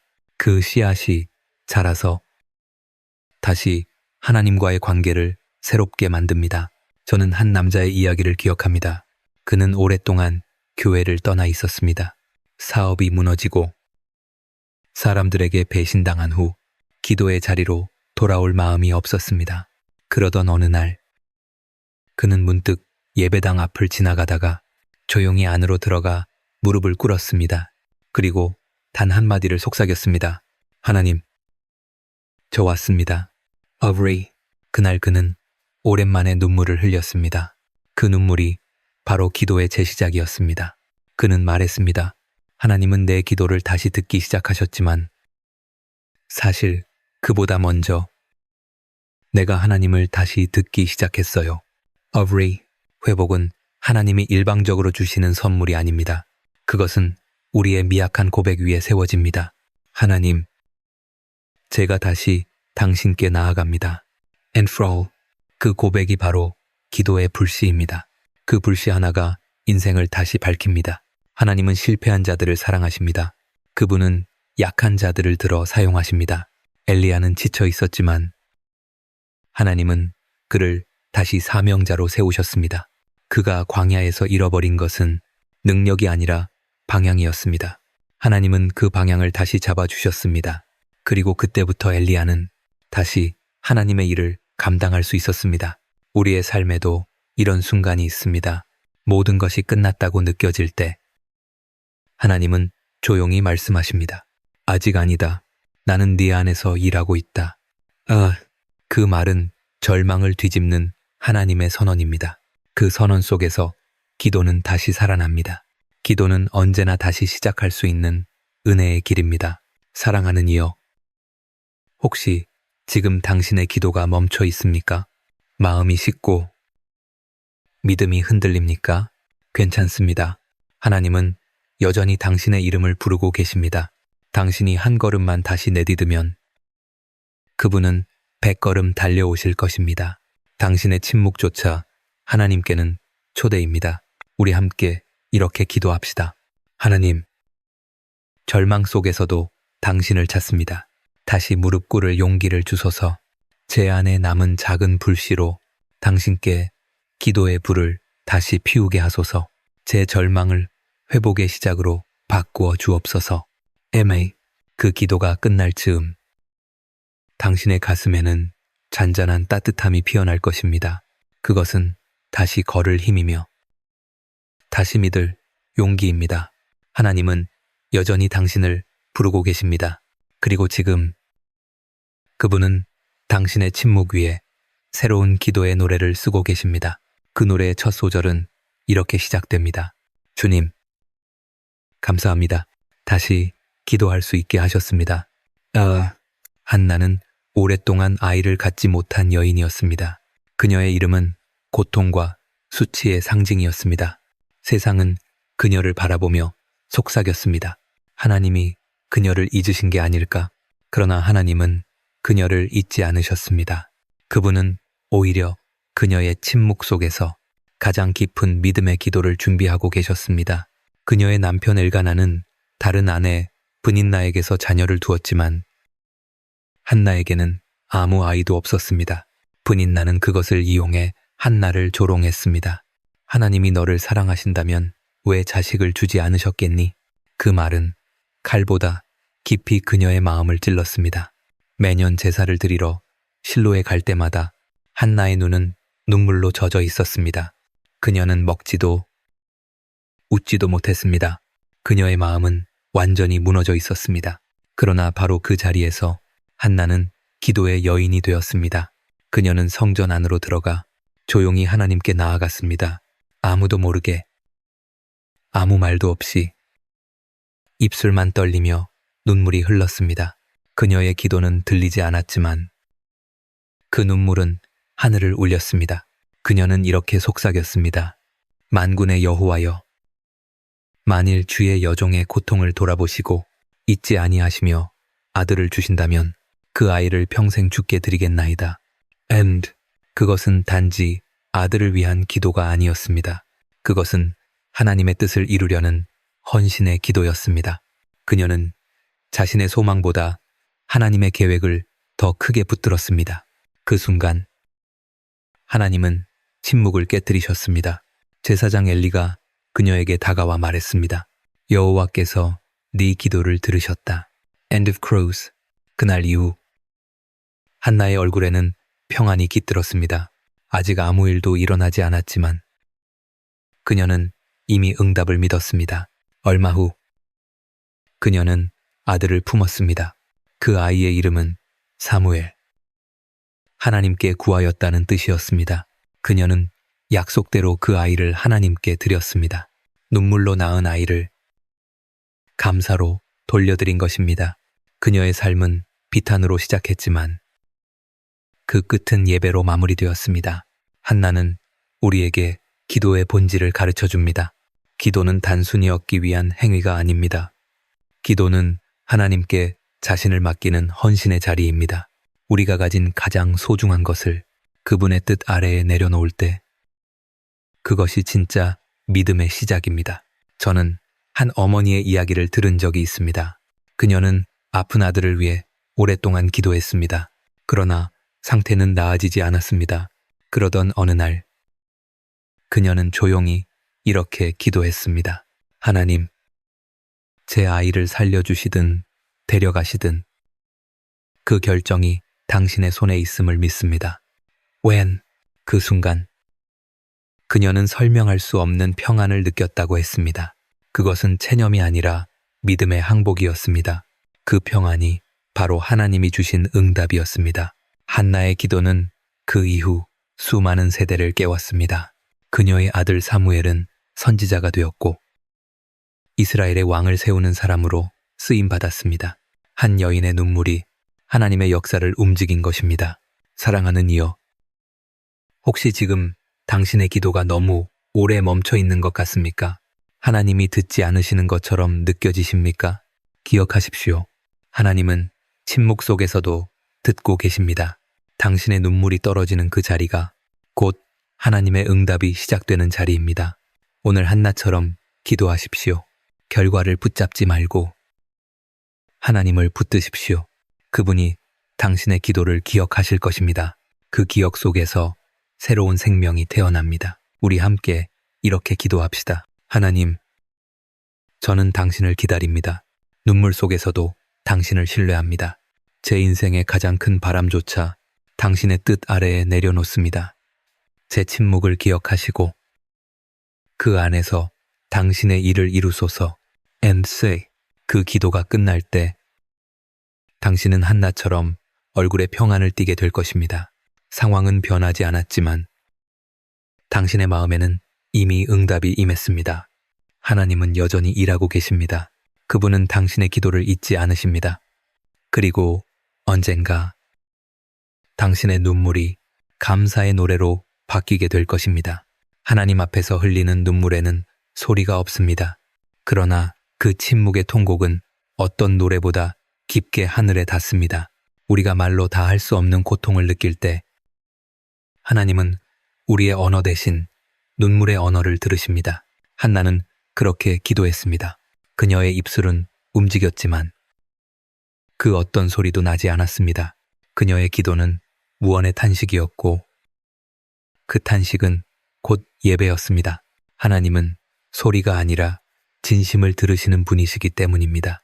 우리의 인생에도 그런 순간이 있습니다. 너무 깊은 상처를 받아 입을 열면 울음밖에 나오지 않는 시간. 그때 우리는 사람에게 말하지 못하지만 하나님께만 고백할 수 있습니다. 그 고백은 단어로 표현되지 않지만 그 안에는 믿음의 숨결이 담겨 있습니다. 하나님은 인간의 말보다 영혼의 진동을 더 분명히 들으십니다. 우리가 울고 있을 때 그분은 그 울음의 리듬 속에서 살고 싶다. 도와달라. 당신을 믿는다.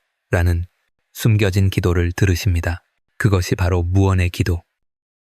말 없는 예배입니다. 저는 한 어머니의 이야기를 기억합니다. 그녀는 사고로 자식을 잃고 난 뒤 오랫동안 말을 하지 않았습니다. 사람들은 그녀가 믿음을 잃었다고 생각했습니다. 그러나 어느 날 그녀는 조용히 교회에 들어와 십자가 앞에 무릎을 꿇었습니다. 그리고 아무 말 없이 눈물만 흘렸습니다.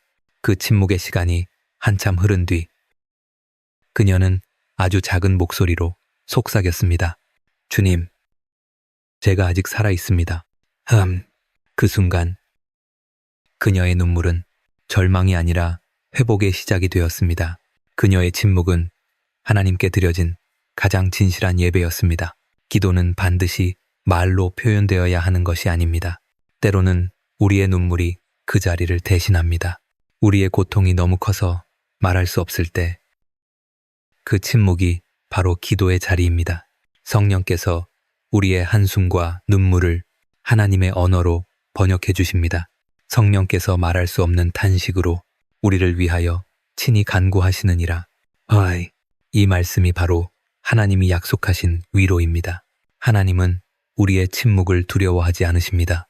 그분은 우리가 말이 없을 때 오히려 더 가까이 오십니다. 그분은 말이 아니라 마음을 원하시기 때문입니다. 우리가 말없이 울 때 하나님은 말씀 없이 품으십니다. 그 품 안에서 우리는 천천히 울음 대신 감사의 숨을 쉬게 됩니다. 세상은 소리를 중요하게 생각합니다. 많이 말해야, 크게 외쳐야 들린다고 말합니다. 하지만 하나님은 작고 조용한 것을 사랑하십니다. 그분은 세미한 바람 속에서, 눈물의 떨림 속에서 말씀하십니다. 얘야, 나는 네 마음을 안다. 사랑하는 이여. 당신이 지금 하나님께 아무 말도 하지 못하더라도 괜찮습니다. 당신의 침묵이 이미 기도이고 당신의 눈물이 이미 예배입니다. 그 침묵 속에서 하나님은 일하고 계십니다. 그분은 그 고요한 순간을 당신의 영혼을 치유하는 시간으로 사용하십니다. 우리 함께 이렇게 기도합시다. 하나님, 저는 지금 아무 말도 할 수 없습니다. 그러나 제 눈물과 한숨을 받으소서. 제 침묵 속에서 당신의 위로를 느끼게 하소서. 이 고요함이 당신과의 대화가 되게 하소서. 그 기도가 끝날 때 당신은 알게 될 것입니다. 하나님은 우리의 소리를 듣는 분이 아니라 우리의 마음을 들으시는 분이라는 것을. 그분은 지금도 당신의 눈물을 통해 당신의 이름을 부르고 계십니다. 내 딸아, 내가 너와 함께 울고 있단다. 그 속삭임이 바로 무언의 기도에 대한 응답입니다. 욥은 세상에서 가장 의로운 사람이라 불렸습니다. 그는 하나님을 경외했고 악에서 떠났으며 가족과 재산, 명예까지 모두 풍성히 누리고 있었습니다. 그러나 어느 날 그 모든 것이 하루아침에 무너졌습니다. 자식들이 죽고 재산이 사라지고 몸에는 악창이 가득했습니다. 그의 삶은 순식간에 폐허가 되었습니다. 그때 사람들은 말했습니다. 욥이 무언가 큰 죄를 지었을 것이다. 하지만 욥은 자신이 알지 못하는 고난 앞에서 이해할 수 없는 침묵의 시간을 지나야 했습니다. 그의 아내마저 말했습니다. 하나님을 저주하고 죽으시오. 그러나 욥은 대답했습니다. 우리가 하나님께 복을 받았은즉 재앙도 받지 아니하겠느냐. 그의 입술은 하나님을 향한 신뢰를 버리지 않았지만 그의 마음은 부서져 있었습니다. 그는 밤마다 하나님께 부르짖었습니다. 주님, 어찌하여 저를 잊으셨습니까? 당신의 얼굴을 숨기셨습니까? 그의 기도는 항의였고 동시에 갈망이었습니다. 그는 고통 속에서도 하나님을 붙들었습니다. 그분에게서 도망치지 않고 그분께 계속 질문했습니다. 그것이 바로 신앙의 역설이었습니다. 하나님을 원망하면서도 그분을 떠날 수 없는 마음. 그 모순된 자리에서 진짜 믿음이 자랍니다. 욥의 기도는 정답을 구한 것이 아니라 관계를 붙든 기도였습니다. 그는 여전히 하나님과 대화하고 있었습니다. 그것이 바로 믿음의 증거였습니다. 우리는 종종 고난 속에서 묻습니다. 하나님, 왜 저입니까? 그러나 하나님은 그 질문을 두려워하지 않으십니다. 그분은 우리의 분노와 혼란까지도 받아주십니다. 왜냐하면 그 질문 속에도 하나님을 향한 신뢰가 숨겨져 있기 때문입니다. 하나님께 묻는다는 것은 여전히 하나님이 존재한다고 믿는 행위이기 때문입니다. 욥의 인생은 무너졌지만 그의 믿음은 그 무너짐 속에서 새로워졌습니다. 그는 결국 이렇게 고백했습니다. 내가 주에 대하여 귀로만 들었사오나 이제는 눈으로 주를 배옵나이다. 그의 고난은 끝이 아니라 하나님을 더 깊이 만나는 통로가 되었습니다. 믿음은 모든 것을 이해하는 데서 자라지 않습니다. 믿음은 이해할 수 없을 때에도 머무르는 용기에서 자랍니다. 저는 한 신앙인의 고백을 기억합니다. 그는 오래 남 투병 중에 이렇게 말했습니다. 하나님, 왜 저입니까? 그 질문을 수없이 했지만 이제는 그 이유보다 당신이 더 중요합니다. And for 그의 얼굴에는 평안이 있었습니다. 그 평안은 고통이 사라진 결과가 아니라 하나님을 포기하지 않은 믿음의 열매였습니다. 욥은 모든 것을 잃었지만 그의 마지막에는 하나님이 계셨습니다. 그분이 그에게 새 생명을 주셨고 잃어버린 것보다 더 풍성히 회복시켜 주셨습니다. 욥기의 마지막 장은 이렇게 말합니다. 여호와께서 욥의 공경을 돌이키심에 이전 모든 소유보다 갑절로 주셨더라. And 그러나 그 회복보다 더 큰 은혜는 욥의 영혼이 하나님을 새롭게 알게 되었다는 것입니다. 사랑하는 이여, 당신의 삶이 무너진 것처럼 느껴질 때 그 무너짐이 끝이 아니라 하나님이 새로 짓고 계신 토대임을 믿으십시오. 때로 하나님은 우리를 무너뜨림으로써 우리의 신앙을 세우십니다. 눈물 속에서 진짜 믿음이 태어나고 상실 속에서 진짜 신뢰가 자랍니다. 우리 함께 이렇게 기도합시다. 하나님, 저는 이해할 수 없습니다. 그러나 여전히 당신을 믿습니다. 제 고통 속에서도 당신의 손길을 느끼게 하소서. 무너짐 속에서 새롭게 하시는 당신의 뜻을 보게 하소서. 그 기도가 끝날 때 당신은 마음속에서 작은 불빛을 보게 될 것입니다. 그것은 여전히 꺼지지 않은 희망이며 하나님이 당신 안에서 살아계신 증거입니다.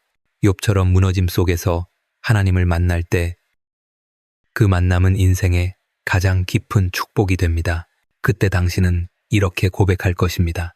주님, 저는 잃은 것이 아니라 당신 안에서 다시 태어났습니다. And 욥이 고난 가운데 하나님께 울부짖던 날들, 그의 기도는 끝이 보이지 않는 절벽 같았습니다. 그는 모든 것을 잃었고 하나님의 침묵은 차갑게 느껴졌습니다. 그러나 하나님은 침묵 속에서도 일을 하고 계셨습니다. 그분은 욥의 고통을 외면하지 않으셨고 그의 질문들을 기억하셨습니다. 그리고 마침내 하나님은 폭풍 가운데서 말씀하셨습니다. 너는 내가 땅에 기초를 세울 때 어디 있었느냐? 그 질문은 꾸짖음이 아니었습니다. 그것은 하나님의 시선으로 세상을 다시 보게 하는 초대였습니다. 욥은 그제야 깨달았습니다. 그의 질문이 잘못된 것이 아니라 그의 시야가 너무 좁았다는 것을. 그는 오직 고통의 중심에서 세상을 보았지만 하나님은 영혼의 관점에서 그를 보고 계셨습니다. 하나님의 응답은 설명이 아니었습니다. 그분은 욥에게 왜라고 대답하지 않으셨습니다. 대신 누가에 대한 답을 주셨습니다. 나는 너의 하나님이다. And fu, 그 한마디가 모든 해석을 대신했습니다. 그분은 고통을 제거하지 않으셨지만 고통 속에서 자신을 드러내셨습니다. 고통 속의 하나님. 그것이 진짜 응답이었습니다. 욥은 그 자리에서 무릎을 꿇었습니다. 그의 눈에는 눈물이 고였지만 그 눈물은 더 이상 절망의 눈물이 아니었습니다. 그것은 이해의 눈물, 경외의 눈물이었습니다. 그는 고백했습니다. 내가 주에 대하여 귀로만 들었사오나 이제는 눈으로 주를 배옵나이다. 그의 신앙은 질문에서 경배로, 고통에서 찬양으로 바뀌었습니다. 그 순간 욥은 하나님의 의로움을 깨달았습니다. 고통의 이유는 여전히 수수께끼로 남았지만 그 고통 속에서 하나님은 자신을 증명하셨습니다. 하나님의 사랑은 고난을 피하게 하는 것이 아니라 그 고난 속에서 우리와 함께 머무르는 사랑입니다. 하나님은 욥의 고통을 통해 인간의 신앙이 어떤 깊이에 이르는지를 보여주셨습니다. 믿음은 평안할 때 드러나는 것이 아니라 무너질 때 진짜 모습을 드러냅니다. 하나님은 욥을 정죄하지 않으셨습니다. 오히려 그를 의롭다 하셨습니다. 그리고 그를 비난하던 친구들에게 말씀하셨습니다. 욥이 나를 위하여 기도할 것이니 그를 위하여 내가 너희를 용서하리라. M4 하나님은 욥을 다시 중보자의 자리에 세우셨습니다. 그의 상처가 이제 다른 사람을 치유하는 도구가 되었습니다. 이것이 하나님의 응답의 방식입니다. 그분은 우리의 고난을 헛되이 두지 않으십니다. 그분은 상처를 통해 은혜를, 눈물을 통해 믿음을 빚으십니다. 우리가 무너질 때마다 그분은 그 자리를 새로운 시작의 자리로 만드십니다. 저는 한 간증을 들은 적이 있습니다. 한 청년이 불의의 사고로 다리를 잃었습니다. 그는 처음에는 하나님을 원망했습니다. 왜 제게 이런 일이 일어나야 합니까? 그러나 시간이 지나 그는 고백했습니다. 제가 잃은 것은 다리였지만 그 고통을 통해 저는 하나님을 얻었습니다. As quote, 그의 고난은 형벌이 아니라 초대였습니다. 하나님의 품으로 돌아오라는 부드러운 부름이었습니다. 하나님은 우리에게 이렇게 말씀하십니다. 너의 고통은 나의 일터이다. And to wait. 그분은 고난의 한가운데서 우리를 새롭게 빚으십니다. 그분은 불 속에서도 우리를 버리지 않으시며 그 열기 속에서 순금을 만드십니다. 욥의 고난이 그의 믿음을 정결하게 한 것처럼 우리의 고통도 하나님의 빛을 반사하는 거울이 됩니다. 사랑하는 이여, 당신이 지금 고통 속에 있다면, 하나님이 침묵하신다고 느껴진다면 그 침묵이 곧 응답임을 기억하십시오. 하나님은 지금도 당신 안에서 말씀하고 계십니다. 나는 너의 하나님이다. 너의 고통은 끝이 아니라 나의 사랑의 통로다. 우리 함께 이렇게 기도합시다. 하나님, 제 고통 속에서도 당신의 뜻을 보게 하소서. 이해하려 하지 않고 신뢰하게 하소서. 제 상처를 통해 당신의 영광이 드러나게 하소서. 제 눈물이 믿음으로 변하게 하소서. And 그 기도가 끝날 때 당신의 마음에는 깊은 고요가 찾아올 것입니다. 그 고요 속에서 하나님의 음성이 들릴 것입니다. 너는 내 아들이다. 나는 네 안에 있다. And 그 음성이 바로 고통 속의 칭해, 하나님이 주신 사랑의 판결문입니다. 그때 당신은 알게 될 것입니다. 하나님은 결코 당신을 벌 주신 것이 아니라 당신을 다시 품으신 것이었다는 것을 긴 밤이 지나고 새벽이 오듯 고통의 끝에는 언제나 하나님의 빛이 찾아옵니다. 욥의 밤은 길고 혹독했습니다. 모든 것을 잃은 후에도 하나님은 그를 떠나지 않으셨습니다. 그분은 그 침묵의 시간 속에서 욥의 영혼을 다듬고 계셨습니다.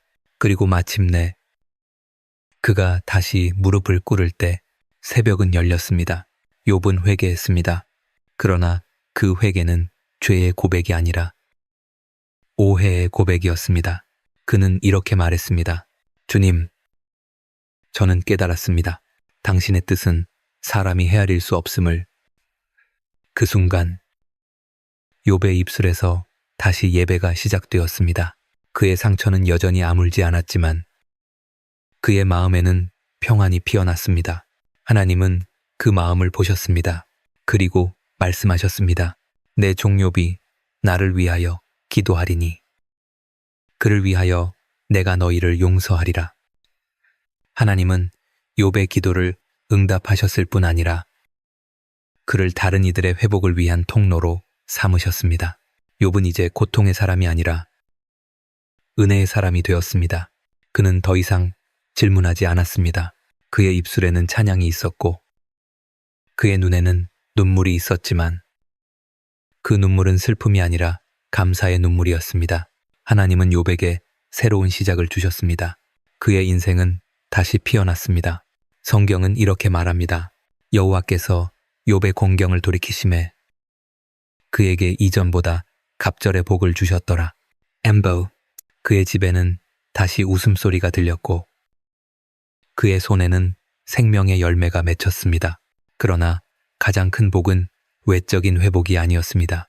그것은 하나님과 다시 맺은 깊은 관계의 평안이었습니다. 욥은 이제 알았습니다. 고통의 끝이 곧 예배의 시작이라는 것을. 그의 눈물은 그저 슬픔의 흔적이 아니라 하나님과의 대화의 기록이었습니다. 그의 무너짐이 있었기에 그의 찬양은 더 진실했습니다. 우리도 마찬가지입니다. 고통의 밤을 지나면 하나님은 반드시 새벽을 열어주십니다. 그 새벽은 상황의 변화가 아니라 영혼의 빛이 떠오르는 시간입니다. 기도가 멈춘 자리에 찬양이 다시 흐르고 절망의 자리에 믿음이 다시 피어납니다. 그것이 하나님이 주시는 회복의 방식입니다. 저는 한 노년의 성도를 기억합니다. 그녀는 오랜 세월 남편을 간병하다 떠나보냈습니다. 장례식이 끝난 다음 날 그녀는 홀로 예배당에 들어가 조용히 앉았습니다. 그리고 눈을 감고 이렇게 속삭였습니다. 하나님, 감사합니다. 이제 제 남편은 고통이 없습니다. 이 눈물도 예배가 되게 하소서. End of teen. 그 순간 그녀의 얼굴에는 고요한 미소가 피어올랐습니다. 그것이 바로 눈물 후의 예배, 고통 뒤에 오는 영혼의 새벽이었습니다. 하나님은 우리의 눈물을 허락하시지만 그 눈물을 예배로 바꾸시는 분입니다. 우리가 울 때 그분은 함께 울고 우리가 일어설 때 그분은 우리 곁에서 손을 내미십니다. 눈물이 끝나는 곳, 그곳이 바로 하나님과 다시 만나는 자리입니다. 사랑하는 이여, 당신의 눈물이 아직 마르지 않았다면 괜찮습니다. 그 눈물은 헛되지 않습니다. 하나님은 그 눈방울 하나하나를 병에 담으시며 그 속에 당신의 이름을 새기고 계십니다. 그리고 때가 이르면 그 눈물을 빛으로 바꾸실 것입니다. 그 빛이 바로 영혼의 새벽입니다. 우리 함께 이렇게 기도합시다. 하나님, 제 눈물을 예배로 바꾸소서. 고통이 끝이 아니라 새벽의 시작임을 믿게 하소서. 제 영혼이 어둠을 지나 다시 당신의 빛을 보게 하소서. 이 새벽의 찬양으로 제 삶을 드립니다. 어이, 그 기도가 끝날 즈음 당신은 마음 깊은 곳에서 조용히 한 줄기 빛이 스며드는 것을 느낄 것입니다. 그것은 고요하고도 따뜻한 빛. 하나님이 당신의 밤을 마무리하며 새로운 날을 여시는 은혜의 빛입니다. 그 빛 아래에서 당신은 미소 짓게 될 것입니다. 하나님, 이제 압니다. 눈물은 끝이 아니라 당신의 사랑의 시작이었습니다. 그리고 그 순간 당신의 영혼에는 진짜 새벽이 옵니다. 눈물 후의 예배. 그것이 바로 영혼의 새벽입니다. 그 밤 예수는 홀로 겟세마네 동산에 서 계셨습니다. 제자들은 곁에 있었지만 그 누구도 그분의 고통을 이해하지 못했습니다. 달빛이 잎사귀 위에 떨어지고 바람이 한없이 고요한 그 자리. 예수의 무릎은 땅에 닿아 있었습니다. 그분은 두 손을 모으고 하늘을 향해 마지막 기도를 올리셨습니다.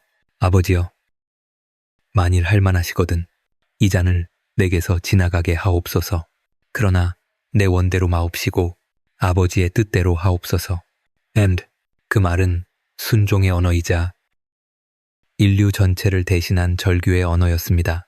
그분의 이마에서는 피와 땀이 섞여 흘렀습니다. 하늘조차 숨을 죽인 듯 했습니다.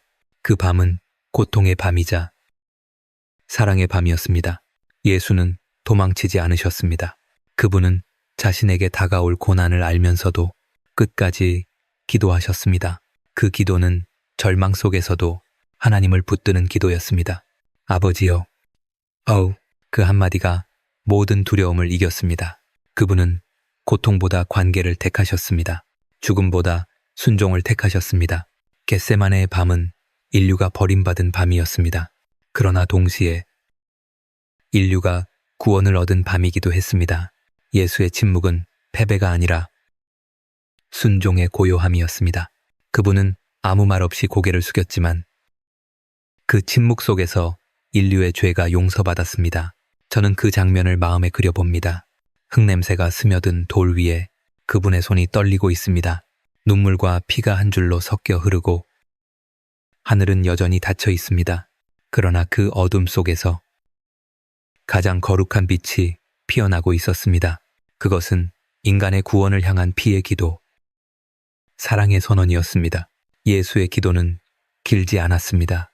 그러나 그 짧은 기도 안에는 순종과 사랑, 두려움과 믿음이 함께 있었습니다. 그분은 인간의 고통을 몸으로 느끼셨고 우리의 연약함을 대신 품으셨습니다. 내 마음이 심히 고민하여 죽게 되었도다. 그 고백은 예수의 연약함이 아니라 우리와 함께 하신 증거였습니다. 하나님은 그 기도를 외면하지 않으셨습니다. 그분은 천사를 보내어 예수를 힘입게 하셨습니다. 그러나 잔은 거두어지지 않았습니다. 하나님의 사랑은 고통을 피하게 하지 않고 그 고통을 통해 구원을 완성하는 길을 택하셨습니다. 우리는 종종 고난을 피해달라고 기도합니다. 그러나 때로 하나님은 그 고난을 통해 더 큰 사랑을 이루십니다. 예수의 겟세마네가 바로 그 증거입니다. 그분은 외면당한 것이 아니라 사랑받았기에 십자가의 길을 허락받으신 것입니다. 사랑하는 이여, 당신의 인생에도 겟세마네의 밤이 있을 것입니다. 기도가 막히고 하늘이 닫힌 듯한 시간, 그러나 그 어둠 속에서 하나님은 침묵하지 않으십니다. 그분은 조용히 말씀하십니다. 내 뜻이 내 삶을 통해 이루어질 것이다. In quote. 그 말은 무겁지만 동시에 따뜻합니다. 그 말은 당신을 아프게 하지만 동시에 살립니다. 우리 함께 이렇게 기도합시다. 아버지여, 제 뜻이 아니라 아버지의 뜻이 이루어지게 하소서. 이 길이 고통스럽더라도 그 안에서 당신의 사랑을 보게 하소서. 제 두려움을 순종으로 바꾸어 주소서. 인스, 그 기도가 끝날 즈음 당신은 마음 깊은 곳에서 아주 미세한 평안을 느낄 것입니다. 그것은 상황의 변화가 아니라 하나님의 뜻에 자신을 맡긴 영혼의 평안입니다. 겟세마네의 밤은 끝이 아니었습니다. 그곳은 십자가의 길로 이어졌고 십자가는 부활의 새벽으로 이어졌습니다. 눈물은 피가 되었고 피는 은혜가 되었습니다. 그리고 그 은혜가 오늘 당신의 심장 안에서도 조용히 흐르고 있습니다. 그 피땀의 기도는 아직 끝나지 않았습니다. 그것은 오늘도 당신의 이름을 부르며 이어지고 있습니다. 아버지, 저들을 용서하소서. And 그 기도가 당신을 품고 있습니다. 예수의 입술에서 흘러나온 단어 아바, ABBA. 그 한마디는 세상의 모든 기도를 바꾸어 놓았습니다. 그것은 하늘의 왕을 부르는 이름이면서 동시에 어린아이가 아버지를 부르듯 속삭이는 단어였습니다. 그 안에는 두려움이 없고 오직 사랑과 신뢰만이 있었습니다. 아바는 헬라어나 히브리어의 단순한 호칭이 아닙니다. 그것은 관계의 언어, 영혼의 호흡입니다. 어린아이가 넘어져 올 때 아빠를 부르며 달려가듯 예수는 가장 깊은 고통 속에서 그 이름을 부르며 하나님께 달려갔습니다. 아바, 아버지여, 할 수만 있거든 이 잔을 내게서 지나가게 하옵소서. is. 그러나 그 기도의 끝은 그러나 내 뜻이 아니라 아버지의 뜻대로였습니다. 그 이름을 부르는 순간 그분은 두려움을 사랑으로 이기셨습니다. 아바라는 단어에는 놀라운 힘이 있습니다. 그것은 하나님을 멀리 계신 신이 아니라 나의 아버지, 내 곁에 계신 분으로 부르게 합니다. 그 한마디가 하늘과 땅의 거리를 없앱니다. 하나님은 왕이시지만 동시에 아버지이십니다. 그분은 우리를 다스리시지만 그보다 먼저 우리를 품으십니다. 예수께서 아바라 부르신 것은 그분이 하나님의 아들이기 때문만이 아닙니다. 그분은 우리에게도 그 언어를 주시기 위함이었습니다. 십자가 이후 우리는 더 이상 종이 아니라 하나님의 자녀가 되었습니다. 그래서 성경은 말합니다. 너희는 다시 무서워하는 종의 영을 받지 아니하고 양자의 영을 받았으므로 아바 아버지라 부르짖느니라. 이 짧은 한마디는 신앙의 핵심을 담고 있습니다. 그것은 두려움에서 친밀함으로 심판에서 사랑으로 옮겨가는 초대장입니다. 아바라고 부르는 순간 하나님은 더 이상 먼 분이 아니라 지금 이 순간 당신의 손을 잡아주는 아버지가 되십니다. 저는 한 신앙인의 기도를 들은 적이 있습니다. 그는 평생 하나님을 주님이라 불렀습니다. 그러던 어느 날 깊은 병상에서 그는 조용히 중얼거렸습니다. 아버지, 아니, 아바. 그 한마디에 눈물이 터졌습니다. 그는 말했습니다. 그 순간 나는 하나님이 나를 용서하셨음을 느꼈어요. 그분이 나를 꾸짖는 분이 아니라 품어주는 분임을 알았어요. 그 짧은 호흡 안에 평생